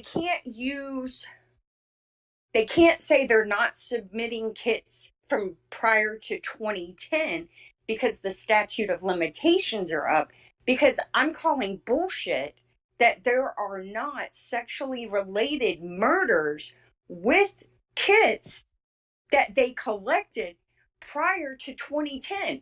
Wisconsin has over 5,000 untested kits in 5 years. Now, let me put that in perspective. Minnesota has over 6,000 in 50 years. Yeah. Christina? Yes. Correct me if I'm wrong, but Penny's incident would have been considered second degree, correct? Well, I don't know. I don't know if they could do first degree because I don't know how Wisconsin does it. There was not penetration, but there was the attempted murder element, right? What was Stephen convicted of? That's how we would have to look at it. Wasn't it first degree sexual assault and attempted murder, I think? So Gregory Allen could be charged with the same thing. I find it interesting that it's 10 years after that he supposedly admits to it. Yeah, and that's actually a very good point. That's probably the only reason he did, actually. Because one thing that has been reiterated over and over again in these police reports is that Gregory Allen is highly intelligent and he is feared by other inmates. Yes, he's got he can be a very explosive personality. But guys, I know we can talk for hours on this, and we haven't even done question 2 yet. But it really brings the root cause, I think, to not only the corruption, but the fact that the judicial system, criminal justice system, is sitting on its hands, right? Because of all this legal mumbo jumbo, first degree, second degree, statute of limitation, old crimes can just go by the wayside and no one is punished for them, right? And I believe that, and I think Sunshine Christina hit the nail on the head, the severe embarrassment for all the MTSO, for Kacerik and Vogel, was the fact that they deliberately targeted Stephen Avery for the sexual assault and attempted murder of Penny Bernstein, right? Despite him having 16 material witnesses, and despite the fact that information was given to Kaseric and Vogel early on to say, you've got the wrong guy, right? So they are very culpable, right? They would have deserved all the criticism that was heading their way. Now, if all these new cases are coming up that Gregory Allen had committed all these sexual assaults, it just stacks on the crap done by Kaseric and Vogel, and it makes them look even worse. Imagine, like Sunshine Christina said, if that was it the sexual assault in 1995 that just came to light. Is that right, Sunshine Christina? The one that kept quiet. When was that sexual assault? That was 91. 91. Yeah. 91. But they kept it quiet. They kept it quiet, right? So imagine if that information got out into the media and it was being discussed, right? And then all of a sudden you have Stephen Avery being pinged for the murder of Teresa Horbach, right? People would have raised their eyebrows to thinking, oh, wait a minute. Yeah, this doesn't seem right.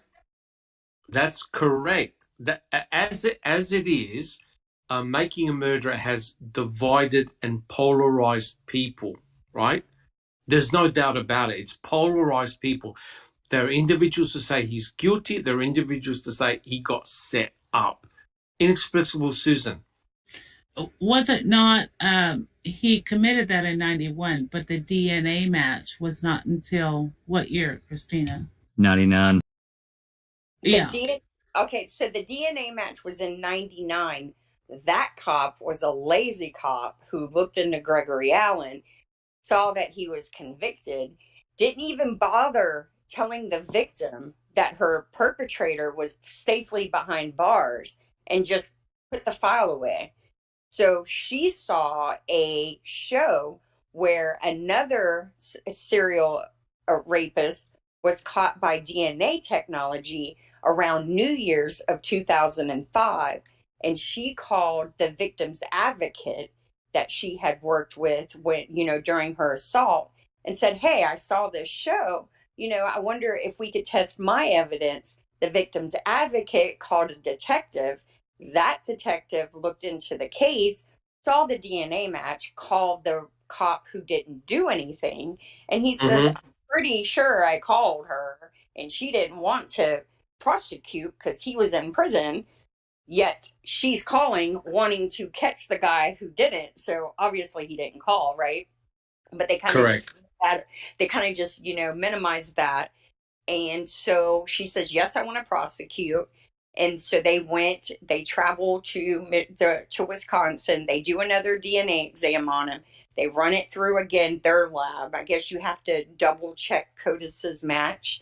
And of course, he is the suspect. And, they start the arrest proceedings to get him prosecuted for it. But yeah. I wonder if they didn't go quietly through all the open cases, even though they say that they don't have a centralized database.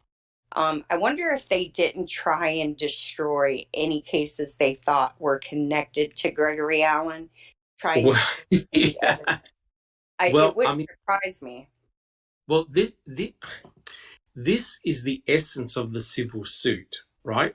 The central issue involves Stephen Avery versus Gregory Allen, right? So had the civil suit been successful, it would have put the microscope on the whole Gregory Allen, Stephen Avery saga, right? Which meant potentially it could have gotten even worse and it would have had an even greater domino effect because imagine more victims would have potentially come forward to say, hey, I'm a victim, get this DNA tested. So you can imagine it would have amplified what happened. Jack 61. Well, just briefly, as we all know, anyone that's read the depositions knows what Glenn and Kelly were trying to do throughout the entire thing. And that was to elicit any information about Gregory Allen. Correct. And who knew what and when. That's right. Sunshine, yeah. Sunshine Christina. Well, piggybacking on what Jax was saying, remember is it Bells's deposition that Kelly gets that call, and they interrupt the deposition for him to take the call? Well, they got him. He took the call. They didn't stop. I just find that very odd that and it wasn't a personal emergency because he goes right back into the deposition. So it's likely that that was another piece to their puzzle, and I would love to know what that was. I can't remember. I think it was Bells's deposition, but the victim that I have spoken to in Minnesota, the one whose case hasn't been prosecuted, that believes that Alan is her perpetrator, her case was in 94. And when we were going over her police report, they collected the bed sheets, her clothing, and other items that they thought he had touched. And so it's a possibility that he could match to that case. So I sent her this information so that she can, share it with the officer on her case. So hopefully she can get her, get it tested. Because here's the thing, even though it's a long shot, Gregory Allen has an out date. He comes up for parole. You know what I mean? Stephen Avery does not. And Stephen Avery is nowhere near the violent individual that Gregory Allen. And everyone should be concerned if this man ever gets free again. I don't care if he's 85 years old. A left does not change his spots. Yeah, I just don't think he's. I think he's still could be a danger to some really young person, but Correct. Well, and that blows my mind when Judge Wheeler said to Stephen Avery, "You're possibly the most dangerous person that's ever been in this courtroom." I don't think so. Imagine what he would have said. Imagine what he would have said to Gregory Allen.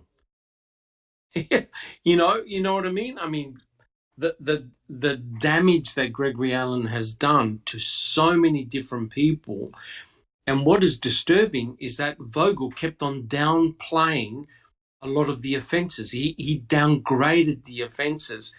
So there's something funny going on because Gregory Allen almost seems to be like a protected species.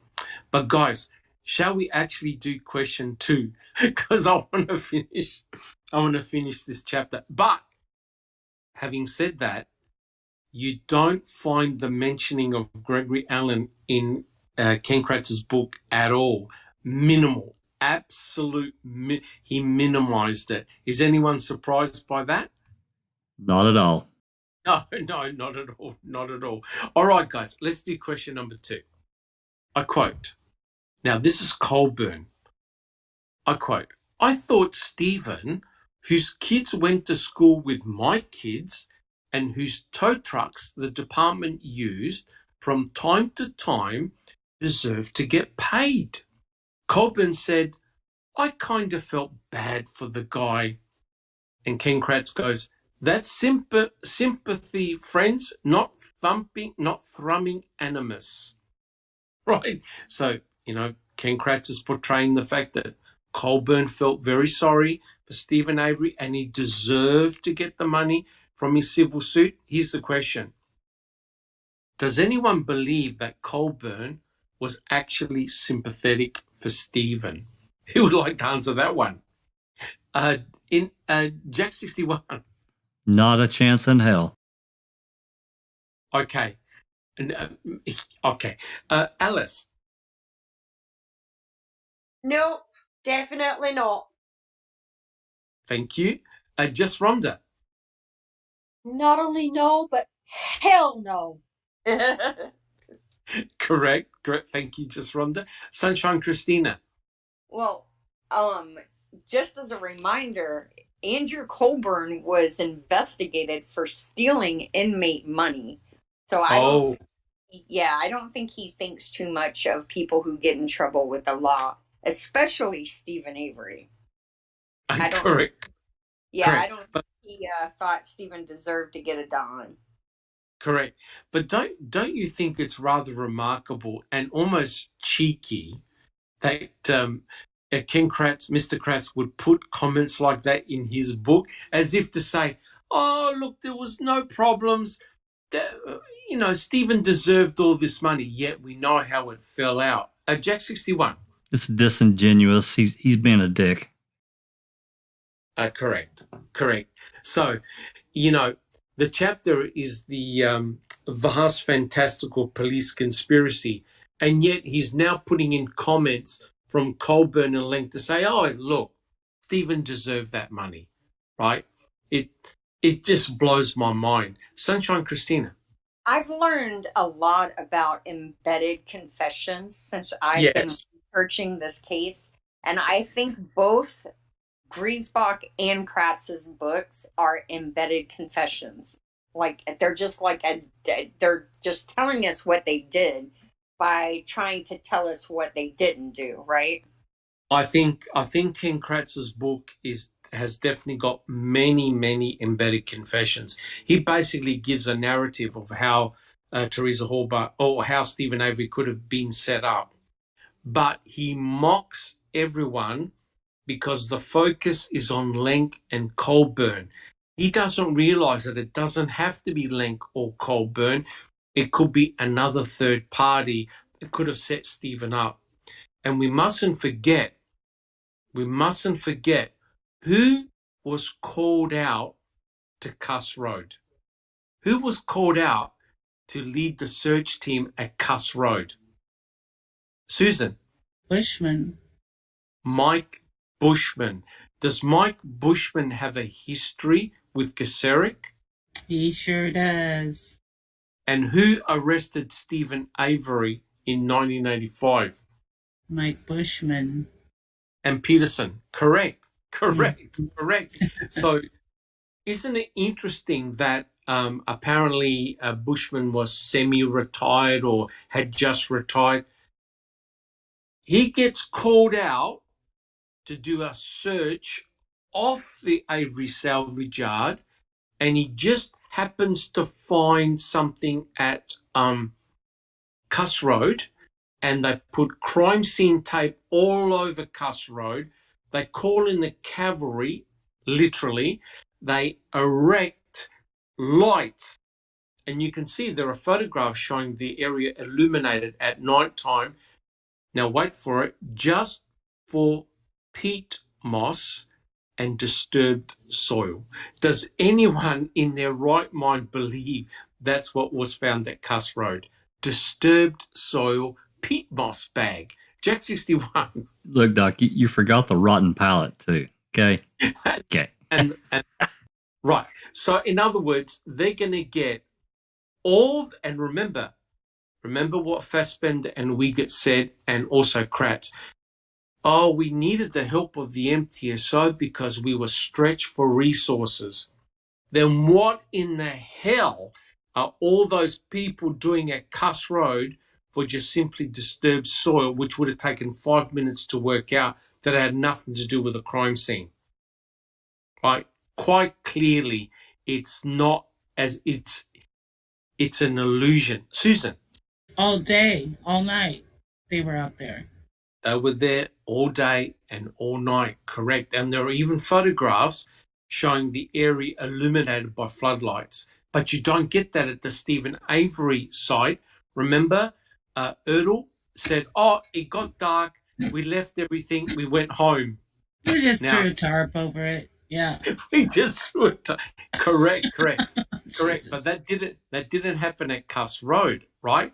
And the other thing that's inexplicable, Susan, is the fact that they actually got a surveyor to get 3D, basically to map out that whole area in 3D. Why? Yeah. Why? If the state said that Teresa Halbach and her RAV4 never left the property, what's all this activity outside the salvage yard? Come on. We know why. We know why. Nothing but a stump. Jack 61. Even if they were there for an hour, even two, Let's just give them a little Correct. benefit of the doubt. But they were there all day and way up into the night, directing lights. Come on. Correct. And not only that, Lincoln Colburn got called out there, and I know that Colburn got called out there twice. Inexplicable, Susan. Sorry, that was an error. Yeah. So for why would they call Lincoln Colburn out to the Cuss Road when they were on the salvage yard collecting all the weapons? It had to be something of significance for them to be called out there. Surely. You're not going to call more resources over just some disturbed soil, right? It honestly makes no sense, guys. All right, let's, Jack 61. Well, if we're going to talk about Cuss Road for just 1 second, we can't forget the following day on November 9th and what Sipple found and what he called for. Dozens of more officers to come help scour the landscape. Correct. So in other words, the crime scene was expanding all the time. And that was a huge worry because the crime scene was off the Avery salvage yard. Susan. Yeah, and if they did, in fact, think that was a burial site at Cuss Road, why did they not grit it off, have a forensic anthropologist or whoever comes out and dusts it and slowly uncovers it? That's not what they did. Can I give you a hint? Sure. Deborah Kakich, the state coroner. Right. Correct. So in other words, they didn't want the coroner anywhere near the salvage site or anywhere. They basically banned her from coming on. So if the state coroner comes to Cuss Road, the coroner would have taken 10 minutes to say, boys, there's nothing here, or call in my crew, there's something of significance here. I actually think they are county coroners. So why didn't they call the Calumet County coroner? I don't think they wanted anybody there. Yeah. Right? So put it this way, whatever happened at Cuss Road got cleaned up real fast. Really fast. If they they hired cadaver dogs and scent dogs, right? The reason why you hire cadaver dogs and scent dogs is to find where potentially there's the victim, right? They prevented the, I think it was the scent or the cadaver dog from crossing the police line. And in effect, the dogs are part of the police force. They're there to investigate, no bias. They'll do a hit when they discover something. Sheriff Pagel prevented the dogs from crossing the line. And to me, that is significant. Sunshine Christina. Well, I just wanted to follow up with what Jax was saying about Sipple making the call to rush, talking about many bones being found miles away from the Avery property. And I think it's yet another embedded confession that he tries to incorporate it into the bones being at the burn pit narrative on the phone call. But yet we do not have a report from Sipple detailing any of this. In fact, the only report we have, the next day, Tyson writes a report when the Calumet County coroner shows up to the Manitowoc County quarry, and he pronounced Teresa deceased while he was there. Yeah. Well, isn't that very interesting? Because Ken Kratz did not want to talk about the cremains in the Manitowoc County gravel pit, right? So how in the hell can the coroner or whoever they called out there pronounce Teresa Horbach deceased? Yeah, it's because, well, I know it's not a popular theory, but I believe that they never even bothered putting a bone in the burn pit. I think it was all done on paper after the fact. These are lazy cops, and they were not going to tote these 5-gallon buckets of debris from the Manitowoc County quarry all the way over to the Avery property. If you think about it, no matter what image we're looking at, whether it be news footage or the aerial photographs the aerial footage they shot, or any of the 3,000 photos we have, we do not have a photograph of the brown tarp on the property. We do not have a photograph of a officer with a shovel scooping remains like in the background even. We do not have a photograph of anything at the burn pit. We have dude sticking out his tongue on a skid steer, and we have a finger pointing to something that possibly could be located at the burn pit. And there's no evidence marker. So I think it was done in the paperwork, and I think when they were transferring tags, I think that they missed a few, and that's the only reason Buting and String caught it, because they used the e-site labels and they used GPS coordinates, right? It all said Avery Properties southwest of Red Trailer, when in reality it's friggin' 2 miles away. That's right. And that's exactly what Kathleen Zellner documented, right? Because GPS coordinates were given, and she was able to work out that there were human cremains found at the Manitowoc County gravel pit. And Ken Kratz did not want to talk about them. Jack 61. Yeah, Sipple did write a report on the 10th, but he didn't report anything that he had found on the 9th, which to me is really significant. But what he did write was that they were looking outside of the Avery salvage yard to tie in with materials found to tie into the burn pit. That's basically he's trying to justify these cremains being found in the quarry, and it's just straight up bullshit. Correct. And what Ken Kratz says, I think during the trial, and definitely in his book, was that, well, if they were Teresa's cremains, Stephen Avery put them there, right? So in other words, he's blaming Stephen for everything, right? No proof, no evidence, just speculation, but Stephen Avery put them there. Why he only put a few there and not the rest is completely inexplicable. Susan. And I was just going to say, it's absolutely inexplicable what Glazer did. Correct. Correct. Yeah. 100% correct. That's right. And that's why during the trial, they had to keep everything on the Avery salvage site and not expand, because it just looked really, really bad, right? And if you have a look at the dog tracks, the actual dogs spend more time off the property than what they do on the property. So it was looking pretty bad. All right, guys, let's do the next question.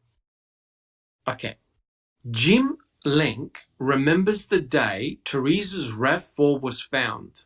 I quote, "As soon as I rolled up on the salvage yard, that very first day, I knew we would be under a microscope, scrutinized and watched every step of the way. Nobody could have planted evidence at that scene, even if they wanted to. The allegations, planting evidence, and that we conspired to get Avery convicted are just ridiculous, almost fantastical." And here's the question. Would anyone expect someone from law enforcement to say anything different? And was planting or evidence tampering indeed possible? Who'd like to answer that one? Jack 61. Well, first, he's full of crap. Yes. Yeah, they controlled everything. With them, midday of the 5th, they controlled everything on that salvage property. They were salvage yard for 8 days, and then even beyond that, the quarry, Cuss Road, they controlled it. So they could do whatever they wanted. And correct. I seem to remember, Doc, and somebody correct me, it seemed like somebody did a counting of how many people in the sign in and sign out logs. It seemed to me like there were well over 700 people signed in and out of the Avery salvage yard. It was huge. Yeah. So who is he saying was looking under the microscope? Well, He's, he was saying that. Well, this is rather bizarre, right? There's just law enforcement on that property, correct? Yeah. There are other essential services, etc., etc. But there was none of the Averys or Dasseys were there. They were off the property. So who the hell was scrutinizing law enforcement? Right. What made Jim Lang? What? Because I think he's trying to give the impression that us planting, impossible, right? But the reality is, it's indeed very possible, and you don't actually have to do planting. You can easily do evidence tampering in the laboratory, right? You don't have to plant anything. You can do it all behind closed doors. Yep. What's the biggest clue? What did they take away from the salvage yard? What did they take away instead of processing in situ? The RAV4. Yep. The RAV4, right? And what happened to be found in the RAV4? Oh, Stephen Avery's blood and Teresa's blood, right? So that immediately linked him to the crime. But whatever happened to Teresa Horbach. But clearly that was not enough. That's why you've got all these other pieces of forensic evidence being found subsequent to the RAV4 being taken away, right? So you've got the key, the plates, and of course, the cremains.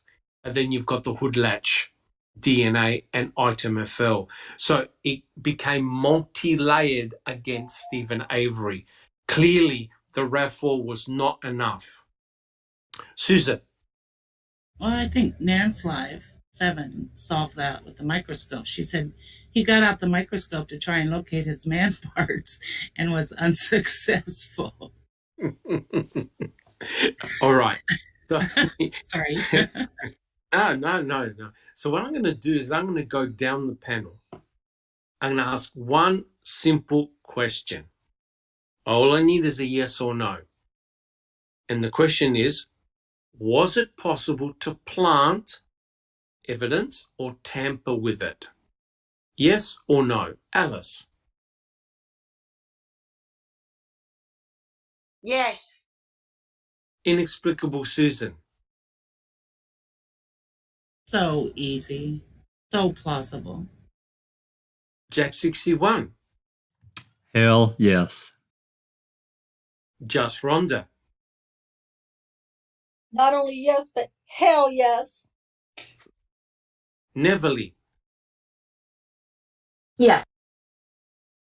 Sunshine Christina? Yes. Zoe, are you still there? I think Zoe sound asleep. Okay, now look, guys, either all of us are deluded or there's something not right here, right? Not one person in the panel said, nah, no way. We all agreed that it's, in actual fact, very easy to plant.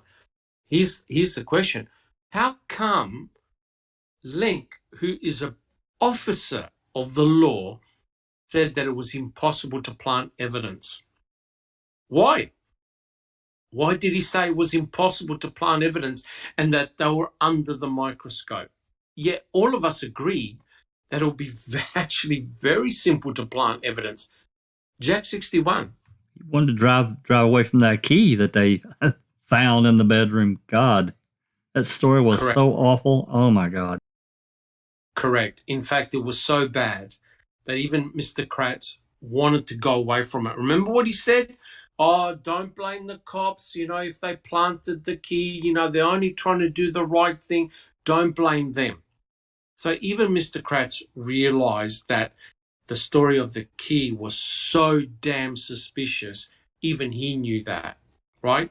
So, look, I believe that the planting of the evidence, forensic evidence against Stephen, would have been very, very straightforward.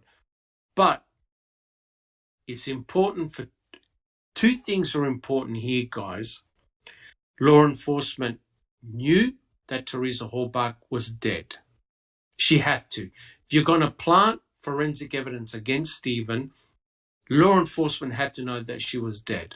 You can't have Teresa Halbach walking into the police station 2 or 3 days down the track after they planted all this forensic evidence, cremains, you name it. It's not going to look too good. 1, they knew she was dead. 2, they had access to the RAV.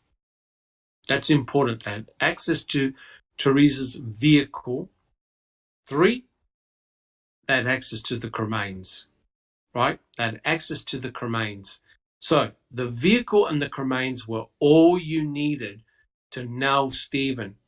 Now, the question is, how did Stephen's blood, if that is indeed Stephen's blood, get in that RAV4? Susan? Was it in the RAV4? Well, if according it was, according to Cherie Cohane, yeah, perhaps she put it there. we don't know. We don't know. We've just got Cherie Cohane, who did all the swabbing, and don't forget, she also swabbed Stephen Avery's Pontiac Grand Am, where he actively bled in. So she had plenty of swabs containing Stephen's DNA. It could have been as simple as swapping swabs, but the photographs show that there is blood there. Alice? Yes, the photographs may show that there's blood there, Doc. But you've also got to remember, excuse me, is that it took over 2 hours, I think it was 2.5 hours, for the car to get to one place to the other, when it normally only takes half an hour, 45 minutes. So where was that motor in that 2.5 hours? You know what I mean? And not only that, the car was found at 10:20 in the morning. Correct. And it didn't leave that property until night time. When it was raining. They done shady business with it by putting a tarp over it before it started raining, and then took the tarp off. It was raining, because when it got to where it was going and the photos were took, you could see that it had been rained on. Correct. It was a forensic disaster. It really was. And you know what, I still can't understand why crime scene detectives simply did not start processing that vehicle immediately, at least taking photographs to document the crime scene, right? Yeah. If they had it under a tarp, right, and it wasn't raining, and they clearly did not see Teresa Halbach inside that RAV4, what prevented them from getting a locksmith and opening the door and start processing the evidence fresh? Were they concerned that evidence was going to disappear? What was their concern, right? Because if they were concerned about preserving forensic evidence by allowing the rain to fall on the vehicle and the fact that they had to move it, they could disturb forensic evidence. It was ridiculous. Susan? And also, you know, the RAV was unlocked at the lab the next morning. That's correct. And so the blood could have been planted once it got to the lab before Cherie even got there. Yeah. That's correct. She processed the vehicle the other day. So, I don't know. It just blows my mind. Alice. Susan. I just wanted to say that I think the vast, fantastical planting theory is the exact opposite of the way he's describing it. Very good point. Very good point. Thank you, Susan. Alice. Yeah, and you've also got to remember, Doc and all, where is the spare wheel cover? It was on the property, it was on the RAV, when it was on the property with the handprint and things like that on it, but when the photos being took at the lab, the cover's not on it and is nowhere to be seen. So where is the cover? Did that have forensic evidence on it that could have exonerated him? Well, I think Jack 61 will back me up and say that Mark Wiegert had it. Is that correct? Mark Wiegert. Yeah, the wheel cover. He took it sometime after May. Yeah, the spare tire cover after May 24th, when it came back to Calumet. And then we don't know exactly what day because there's no report written, but he did turn it in 35 days later on June 30th, 2006. No idea what he did with it. Correct. I mean, this case does my head in. I mean, look, there's no doubt one of the most important pieces of forensic evidence is that RAV4. And I think we all agree that it was really poorly investigated. And that's why Kathleen Zellner desperately wants to get her hands on that RAV4. And like I said to you before, we've now got the MVAC and also rapid DNA sequencing techniques. Could you imagine the treasure trove that RAV4 would have produced back in 2005? Not now. Now it's probably too late. Jack 61. Speaking about the Supreme Court denying Avery's appeal, I mean, personally, to me, if they had allowed it, there's just simply no way they could have ignored all the evidence and merits that Kathleen Zellner has presented. And I think that's another reason why they didn't want it. Correct. And, even though they found A23, how do you know that there's no other bloodstains on the outside of that RAV? There could well be, right? They could well be. Because what Cherie Cohane and also, I think it was Erdl or Groffy, they were asked, well, what do you do when you come to examine a vehicle? And they said, we walk around the vehicle, we look for stains, we photograph, and we take swabs and samples. And I think it was Groffy that alerted Cherie Cohane to take a swab of A23, right? Because it was a blood stain. Imagine how much forensic evidence has been lost because the rain on that RAV, right? And this is another interesting point. Brutus gave a hit on the RAV4. He stuck his head under the tarp and gave a bark. We don't know whether Brutus detected the blood inside the RAV or blood outside the RAV. He just gave a hit, right? So it was pretty obvious to the investigators. They had torches and they were looking inside the RAV. Does anyone remember whether anyone saw any blood in that RAV? Jack 61. No one did. Yeah, no one did. Well, go ahead. Including Pam of God and Nicole. Right. Well, and to add to what you're talking about, Doc, with the bloodstains, Stalky talks about it, and I've bitched about it in many different podcasts we've done.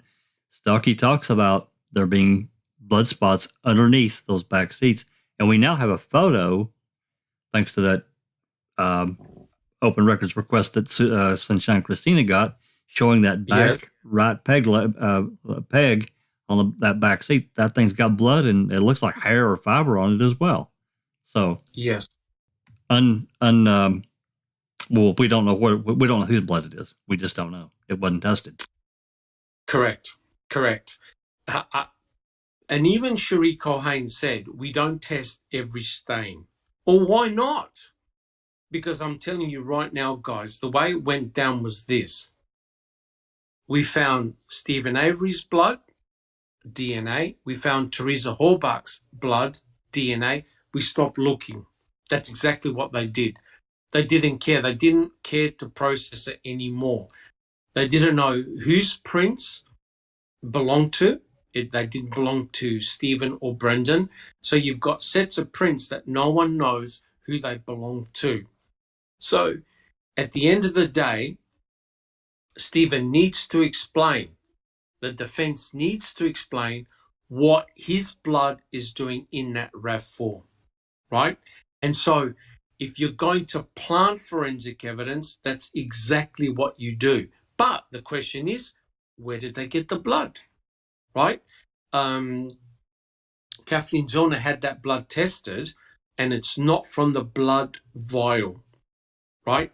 That means that the blood that's present in that RAV4 is fresh blood. Well, the only sources of the fresh blood were the sink and the Pontiac Grand Dam. Jack 61. Yep, and his F-350 truck. Oh, that's correct. He bled in the truck. So therefore, if Cherie Cohen collects all these swabs and she runs them through her DNA process, then you're going to have a whole heap of swabs that contain Stephen Avery's freshly bled blood and hence his genomic DNA profile. All you got to do is reassign some of those swabs to say, yeah, they came from the RAV4. No one's going to know. Susan. Yeah, I'm wondering, in your professional opinion, Doc, the swab from the license plate that she supposedly couldn't get a full profile, if there should be half that swab left, correct? In theory, correct. Yes. And with the advance in DNA, do you think that it's possible they could get a read on that? I personally would redo all the results, every one of them. I would extract DNA from all the swabs that are there, all of them. Just because with the new techniques that we've got now, they're much more sensitive. You need vastly less DNA, and with a rapid DNA technique, you should be able to get the results fairly quickly. I don't think the state wants Kathleen Zellner to do exactly that. Correct. And I think the results off of those license plates would be awfully interesting. Well, correct. Now, with the MVAC system, it's like a little vacuum cleaner, right? So you don't have to worry about swabs. You just use the MVAC system, and you can use it on the license plates. If there's any genomic DNA there, it'll pick it up, right? So you think there might still be some on there? You never know. It could well be broken down. It could well be degraded, but it's worth giving a go. The good thing is this. Cherie Cohen swabbed it, right? And you keep the swabs, hopefully, in a sterile environment. Right. So if she did the protocol correctly, half a swab should still be left. So you re-extract the DNA to see if you can get a more robust genomic profile. Correct. Yes. This case is far from over.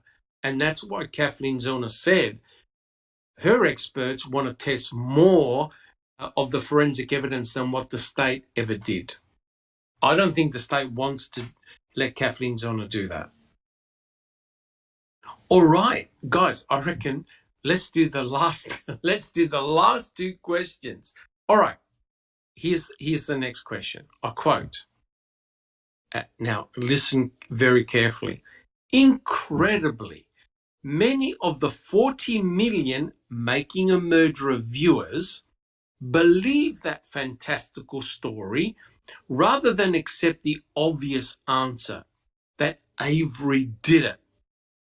To one degree or another, the reputations of many devoted members of law enforcement were damaged in order that the defense and Making a Murderer could present this convoluted theory for which there was no proof as a possibility. Here's the question. What evidence did Mr. Kratz have when he gave the March 2nd press conference? Was that a convoluted story or what? Who would like to answer that one? Jack 61. He didn't have a damn thing. He made shit up as he went along to destroy the public trust, and anything that the defense may have put forward, he did it to destroy Avery, and then of course now Dassey's reputations, and ruin their chances of trial. Correct, and hence I remember Strang said you've basically taken away their presumption of innocence. right? By doing a press conference like that with nothing to back up with what Brendan was telling him, the presumptions of innocence really were gone. Jack 61. It was, I don't remember if it was Anjanette Levy or one of the reporters really tried to kind of pin him down about it. And he says, oh, well, we're not to discuss evidence at this time or blah, blah, blah, because he didn't have any. Correct. And just to answer a question in the chat, Anthony Hill says, I really hope you didn't give Kratz money for his book, Doc. No. So you do not have to worry. No, I did not pay for this book. Just Rhonda. I have started reading the Brendan's post-conviction trial, and so I'm just on day one, and you guys are gonna, well, maybe you already know, but you're gonna be astounded if you don't, at how Kratz is telling who was Drizzen in his testimony that Kratz tried to counsel Len Kaczynski and explain to him, you can't be out talking to the media and That's telling the correct. media. And I was like, oh my God, you pig! I was so pissed. Which is exactly what Kratz did. Yes. Yeah. To a very detrimental length, he did that. Correct.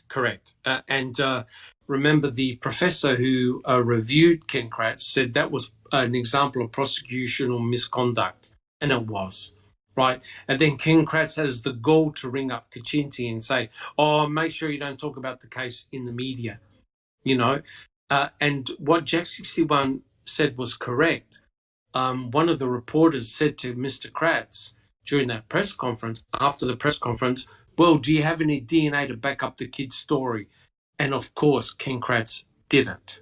And so sort of like sideswiped the issue. And it's terrible. But guys, the damage was done. All right.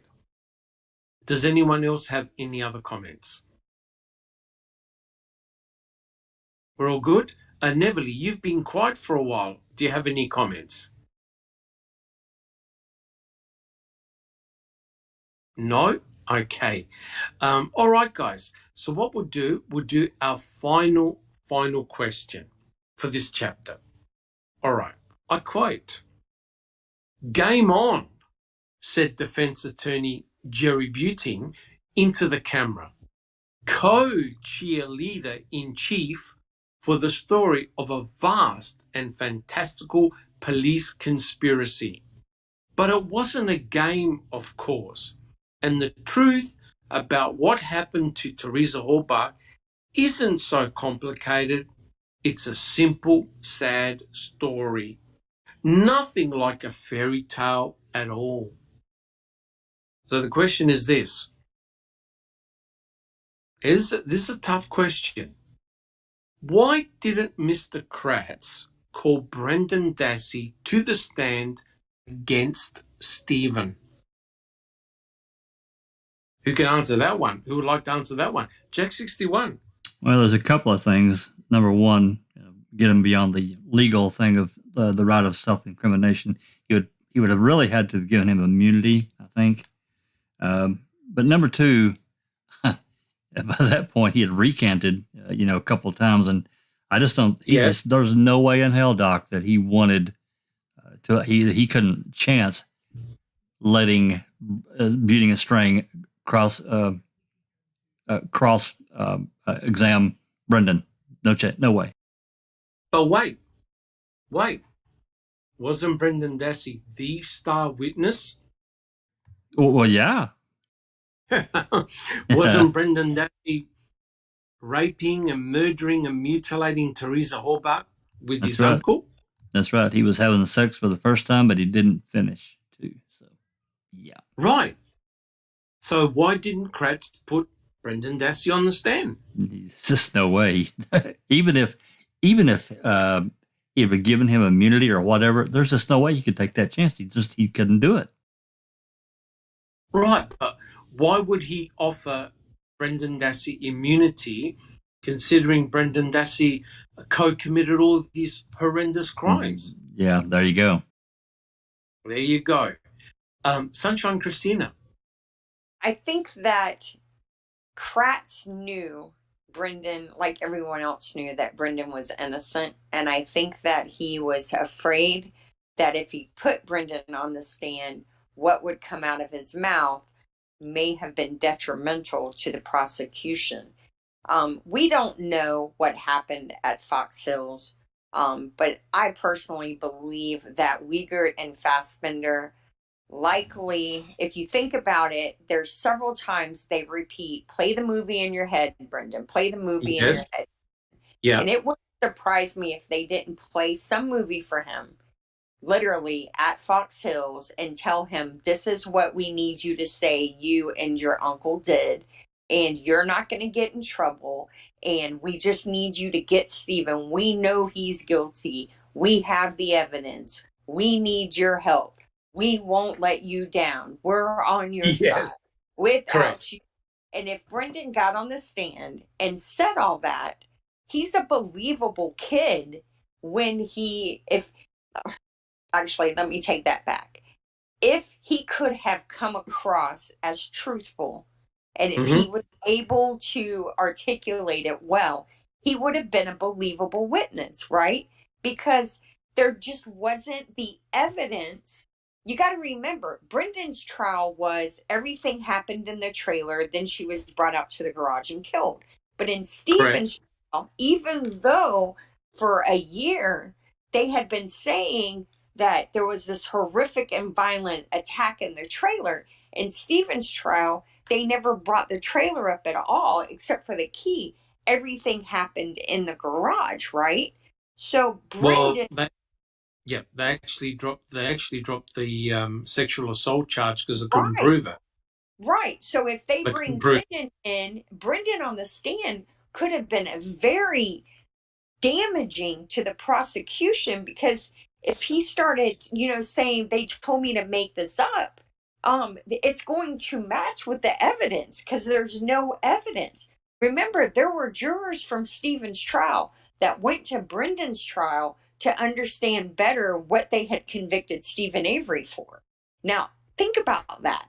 You convicted a man of murder, but yet you had unanswered questions about why you convicted him? That, you should, if you have doubt, you don't convict. It's correct. Just, I wonder what they said to them in the jury room that had them just steal these men's lives. What did they say? We have evidence we can't present in court. I mean, we hear that all the time, right? All the evidence making a murderer left out. Well, hell, it's been 6 years. Anybody going to show us what it is? Yeah, correct. And imagine if they tried Brendan Dassey first. Wouldn't that have been very interesting? Yes, it would have, because then they would have had to, because Brendan was at a disadvantage because he had a public pretender, right? But Stephen had paid lawyers, and even though they were at a disadvantage because they came in late and they never really got a good grasp of the facts, they gave it their all. They really tried to do the best job. They really tried to give him an adequate defense, right? Yes. So if they would have been presented with the evidence from Brendan's trial first, they would have been able to pick apart all of this, because the forensics just do not support that narrative. I don't know how Fremgen, was that his name? I don't really know a lot about Brendan's trial. Fremgen, Edelston. And Edelston. I don't know how they didn't. I would have just spent my entire time reiterating to the jury that there's no evidence to support this. And one of the biggest mistakes both defenses made was not playing the quote crime scene unquote video that shows how ridiculous the cleanup and violent crime theory was, right? Because if you watched that video, it's clear that trailer has not been spotlessly cleaned, and No. it's clear there's no bloody crime scene. So it's, I think they bombed the defense with just thousands and thousands of pages of discovery and so much evidence that the nuggets, the stuff that could have been used to exonerate these guys, was buried, and it's intentional. Yeah. They did it Correct. on purpose. But also, just 1 second, Jack 61. I also think a big mistake was the fact that they never brought out the jury to the site to actually see the site for themselves, to realize just how ridiculous the whole scenario was. They were shown 3D computer animation pictures, right? This is a major murder investigation, and the jury never got a tour of the salvage yard to go inside, check the trailer, check the garage, check the other premises, check the burn pit, just so that they get in their mind where everything was in relation to each other. And they would have realized that Stephen Avery's trailer is small. The bedroom is tiny. And then you would have had questions like, well, hell, the investigators were in there 7 times and they never spotted a key. That doesn't sound really good. Jack 61. Well, I think that, I think Edelstein and Primgen, they did make serious mistakes. But to their credit, they did bring up several key things that I thought were interesting, and I think they were effective. With that said, they did hammer quite a bit on the fact that there was not one iota, forensically wise, from Brendan on the Stephen's house. But that said, Correct. Also, they didn't find anything, and they did talk about it. I also think that Buting and String felt like, when they started talking about this planting evidence by the MTSO, I think it was effective. Remember, 7, 3, and 2 was the first count That's for correct. acquittal. So I think That's correct. were.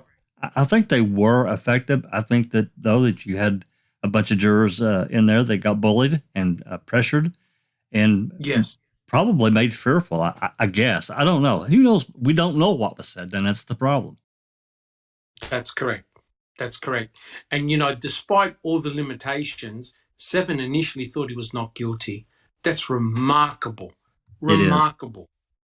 When one thing, it wasn't a whitewash, it then became a whitewash. So it'll be interesting to see what the dynamics were in that courtroom, Sunshine Christina.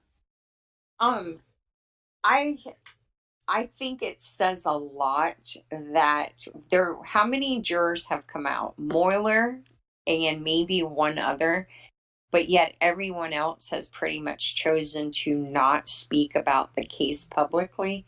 No. And I find that also a red flag that there were things done that they are not proud of. I think many of them probably regret being likely bullied, as Jack said, into convicting these guys, especially Brendan. They might have been told to keep your damn mouth shut. Or else. Yeah. That's possible. We just don't know. They can't legally. They can't do that. Legally, they can't. They're not supposed to tell the jurors they can't speak, right? Doesn't the judge in his instructions tell them it is your choice to remain anonymous or not? So, do I think Kosurik and them likely said, don't say a word? Sure. And it says a lot that these jurors aren't, they're not going to disobey this man's command, Right. I can't wait. I can't wait until Manitowoc fulfills these records requests on these prior murders that I've requested that Tom Kosurik was a part of. I really am dying to read how he investigated these cases that have also been very controversial in Manitowoc. Yeah. If you think about it, so from 70 to 2005 is what, 35 years? So in 35 years, and I've only requested female murders. So this isn't counting the Ricky H case or Yes. or the Asian gentleman that was shot on his doorstep. Right. Yep. So that's 5 cases in 35 years that I've requested. 5 cases in 35 years, and all of them have one thing in common, and that's Tom Kasurek at some point. Even though he wasn't the sheriff for the 2005 case, he's very much a part of the 2005 case, in my opinion. Yes. Because Yes. he's still a very prominent and powerful figure in Manitowoc Oh, County. gotcha. I forget, I think it was BB, I forget who was saying it, that the Big Brothers, oh no, it's Disco Perfect. She said that she was talking to others. The Big Brothers Big Sisters chapter is literally right across the street from the Manitowoc County Courthouse. So Right. think about these kids who have just watched their parents get sentenced to prison or have just been removed from their parents' care. They're at a very low and very vulnerable point. And so they see this welcoming sign, Big Brothers, Big Sisters, and they go there to seek guidance. And someone like Tom Kasurek gets a hold of them. And what Yes. is he doing? We know what kind of man he is. What kind of damage is he doing to these kids? Because he's not who he portrays himself as at all. He is a very evil individual. It's not just Stephen Avery and Brendan Dassey lives that he's ruined. There's many others. The Roll brothers, I shudder at the thought of him playing in children's minds. I truly do. Yes. Yeah. How many rabbit holes can you jump into? It's just mind blowing. But it was just a very interesting question. If Brendan Dassey was your star witness, why didn't you call him to the stand? Now I realize that there are all these legal implications, etc. But Brendan and Stephen were tried in separate cases, and the murder scenarios were different for each individual. And Brendan Dassey got charged for mutilation of a corpse. How do you work that one out? Jack 61. And everyone has to remember that truly they were co-defendants up until about, I think, 6 or 7 days prior to Stephen's trial beginning. And that's when they made the decision. It's in one of the last motions there to remove Brendan's name from everything. We don't really talk about Brendan Dassey really hardly at all in Stephen's trial. And also Brendan's trial was really a mini small Avery trial, period. Oh yes, it was. It was a reproduction of Stephen Avery's trial, because if they were trying to convict Brendan on forensic evidence, there was none. There was nothing that tied him to the case. So they had to present basically what Stephen had allegedly done, and then somehow rope Brendan in. Guilt by association. Guilty by association, correct. And Tom Fallon ran with the line, well, guilty people don't confess. Right? So just on that, that's how they got Brendan. Right? On no forensic evidence, by only confession. All right. Well, look, guys, I'd like to thank everyone. We've actually finished this very sad chapter. Let me tell you, it doesn't get any better. So what we'll do, we'll just quickly go down the panel. Tell us how you're going and what you've been doing for the last week. Alice. Hi Doc, all good on my end. Did a video last week, just showing the area of the Luke and Jodie case, and I received a message from Dr. Sandra Lean herself, just saying that she was pleased at the way that I went. Well, not pleased, she was okay with the way that I went about it. It looked respectful and everything like that. So I had a wee fangirl sort of moment. Was like, oh, pat my wee head and tell me I'm a good girl. Good job. Good job. Awesome.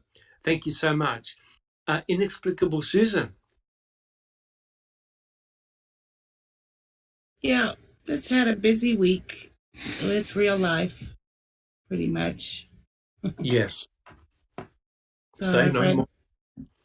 yeah, reading some Gregory Allen stuff from Christina. And, yeah. Yes. Awesome. Yeah, so Awesome. not a lot to report, though. Thank you so much, Susan. Jack 61. Relatively busy week, just doing different things with the case, and of course, getting the news that the Supreme Court, Wisconsin Supreme Court, refused Stevens' case, and then, I put it in our Discord chat yesterday about a couple of open records requests that the DOJ that I actually had submitted over, probably 6 weeks ago. They denied. One of them was in trying to get all 78 calls that Jody Stokowski made from Manitowoc County Jail, that Deb Strauss was given a copy of those calls, and I can't seem to get them from anyone. Number one, Mark Weger says that they don't have a Windows 98 computer, so therefore he can't play them. So that he didn't deny my fucking request, but he, I can't play them. So, and then so I thought, well, okay, I'll request them from Manitowoc. Larry LeBona acts like he doesn't know what I'm talking about. I got one CD from him, and that's all he's got. And so whatever. So I thought, well, you know what? I'm just going to package everything up and ship it all out to the DOJ, hoping that I would get help there, but they denied it. And then the other request that I put in was also around the 1st of October. I was looking for any and all correspondence, emails, whatever, in relation to who contacted whom in 2011 about the Bonegate. Oh, the Bone. Yeah. Yeah, the Bonegate. Well, then, of course, you saw I posted the response I got, which was basically a bunch of word salad, legal mumbo jumbo. But he didn't say that they didn't have any information. He just denied my request. Yes. He could have just flat out said, we don't have anything. He didn't do that. That tells me there is something, that there is communication. Yeah, there has to be. You can't just roll up to the Bullbug family with cremains and say, that's right. Here you go. There has to be communication. There has to be correspondence. That's right. There has to be a paper trail. So I found that pretty interesting. Still, it was denied. So anyway, tomorrow I'll wrap up here. Tomorrow, open mic. I'm really kind of leaning as going back to the DCI reports that we haven't talked about. I'm going to look through them again, see if there's anything interesting. I'd like to get those finished up because we still have those dozens that we really haven't discussed at all. Just to get that information out there, talk about it, or another deposition. Oh, nice. Yeah. Thank you, Jack 61. Yeah. Just Rhonda. Like everybody else, kind of a busy week with life. Stuff goes on, and then of course on Thursday we were sitting almost in sickness and terror, waiting for Julius Jones to be executed. And then, fortunately, at the 11th hour, Governor Stitt decided to grant him clemency. He didn't give him life with the possibility of parole or release him, obviously. What he did was give him life without the possibility of parole. And his actual letter states that Julius will never be allowed to apply for or ever be able to ask for another trial or clemency or anything. He's like cut his hands off, according to this letter. So I'm kind of trying to find out if they Oklahoma is electing a new governor next year, and so we're trying to find out if there's a possibility if a new governor could what do they call that, overturn or veto or whatever that that Yes. rule, and so we can still keep trying to get Julius out of prison. But Julius is finally off of death row and has some sense of freedom at this point. So yay! So Yes. that, and then of course, just doing work for Daniel, of course. Yes. Awesome. Thank you so much, Jess Rhonda. Much appreciated what you do. Sunshine Christina. No problems at all. Sunshine Christina. I think we kind of covered what I'm working on. I've just been trying to find. It appears that there is a lot of data that is collected for these states to apply for this grant money for this sexual assault kit testing. Yeah. And I have been, for the last month or two, I have been trying to seek open unsolved sexual assaults or sexually motivated murders of females in areas where I knew Gregory Allen was. Trying to link him to victims. So now that I know that these states have all received funding through the grant, I know that even though these police departments are telling me they don't have this data, that in reality they had to collect the data in order for the state to apply for funding. So now I'm writing the actual the coordinator for this grant program for each state, seeking records from them to try and track to see. Now, I know Wisconsin's a dead end because, like I've said repeatedly, they're not submitting kits prior to 2010. But I did actually submit a records request to their coordinator questioning why. Why aren't you submitting? What I want to see the data that explains why you're not doing that. And what are you doing with the untested kits prior to 2010? Because, those victims deserve justice too. So it'll be interesting to see what happens, right? Awesome. Oh, yes. Yeah. You're certainly doing a lot of digging there, and that's fantastic. Listen, really if I disappear, let me just put this out on the air. If I disappear or die, my husband had nothing to do with it. Do not let them fool you, okay? He loves me and he would never harm me, no matter what it said. It's Wisconsin to the core. The other thing that I'm seeking, which is probably going to get me in hot water because it's still current and relevant, is the paperwork on the juvenile court judge Brett Blamé. I'm trying to find out who are the people he distributed these videos to, because I have suspicion, but yet no evidence. One of them may be a recently resigned Court of Appeals judge who ruled on Stephen's case recently. So, wow. Yeah. Very indeed. Yeah. So we'll see. Awesome. Anyway, but other than that, I'm doing good. I just want to say happy Thanksgiving to everybody in case I don't, I miss the open mic tomorrow. And that way I got it in there. And what a great discussion tonight. I hope everybody enjoyed it. It was awesome. Awesome. Well, look, guys, I'd like to thank everyone for coming along in chat, and thank you so much for your support. Oh, I see that Sean, the Gov, he's in the chat. Hi, Gov. I hope you're doing well. I'd like to thank everyone for coming along and supporting us. If you like what we do, please subscribe to our channel. Tell people about Foul Play. We cover not only the Stephen and Brendan Dassey cases, but other cases as well. And if you enjoyed the podcast, please leave your DNA on the thumbs up. Now, I've been fairly busy. If you're interested, if anyone's interested in the JFK assassination, I've been invited to give a bit of a talk. I've been invited to appear on Jerome. Jerome's doing a podcast. And I'm going to be giving a little bit of a talk on the JFK assassination. So that meant I haven't touched the JFK assassination for about 3 years. So I had a lot of reading and catching up to do, and hopefully we can have a good discussion. That podcast will be on my Wednesday in the morning.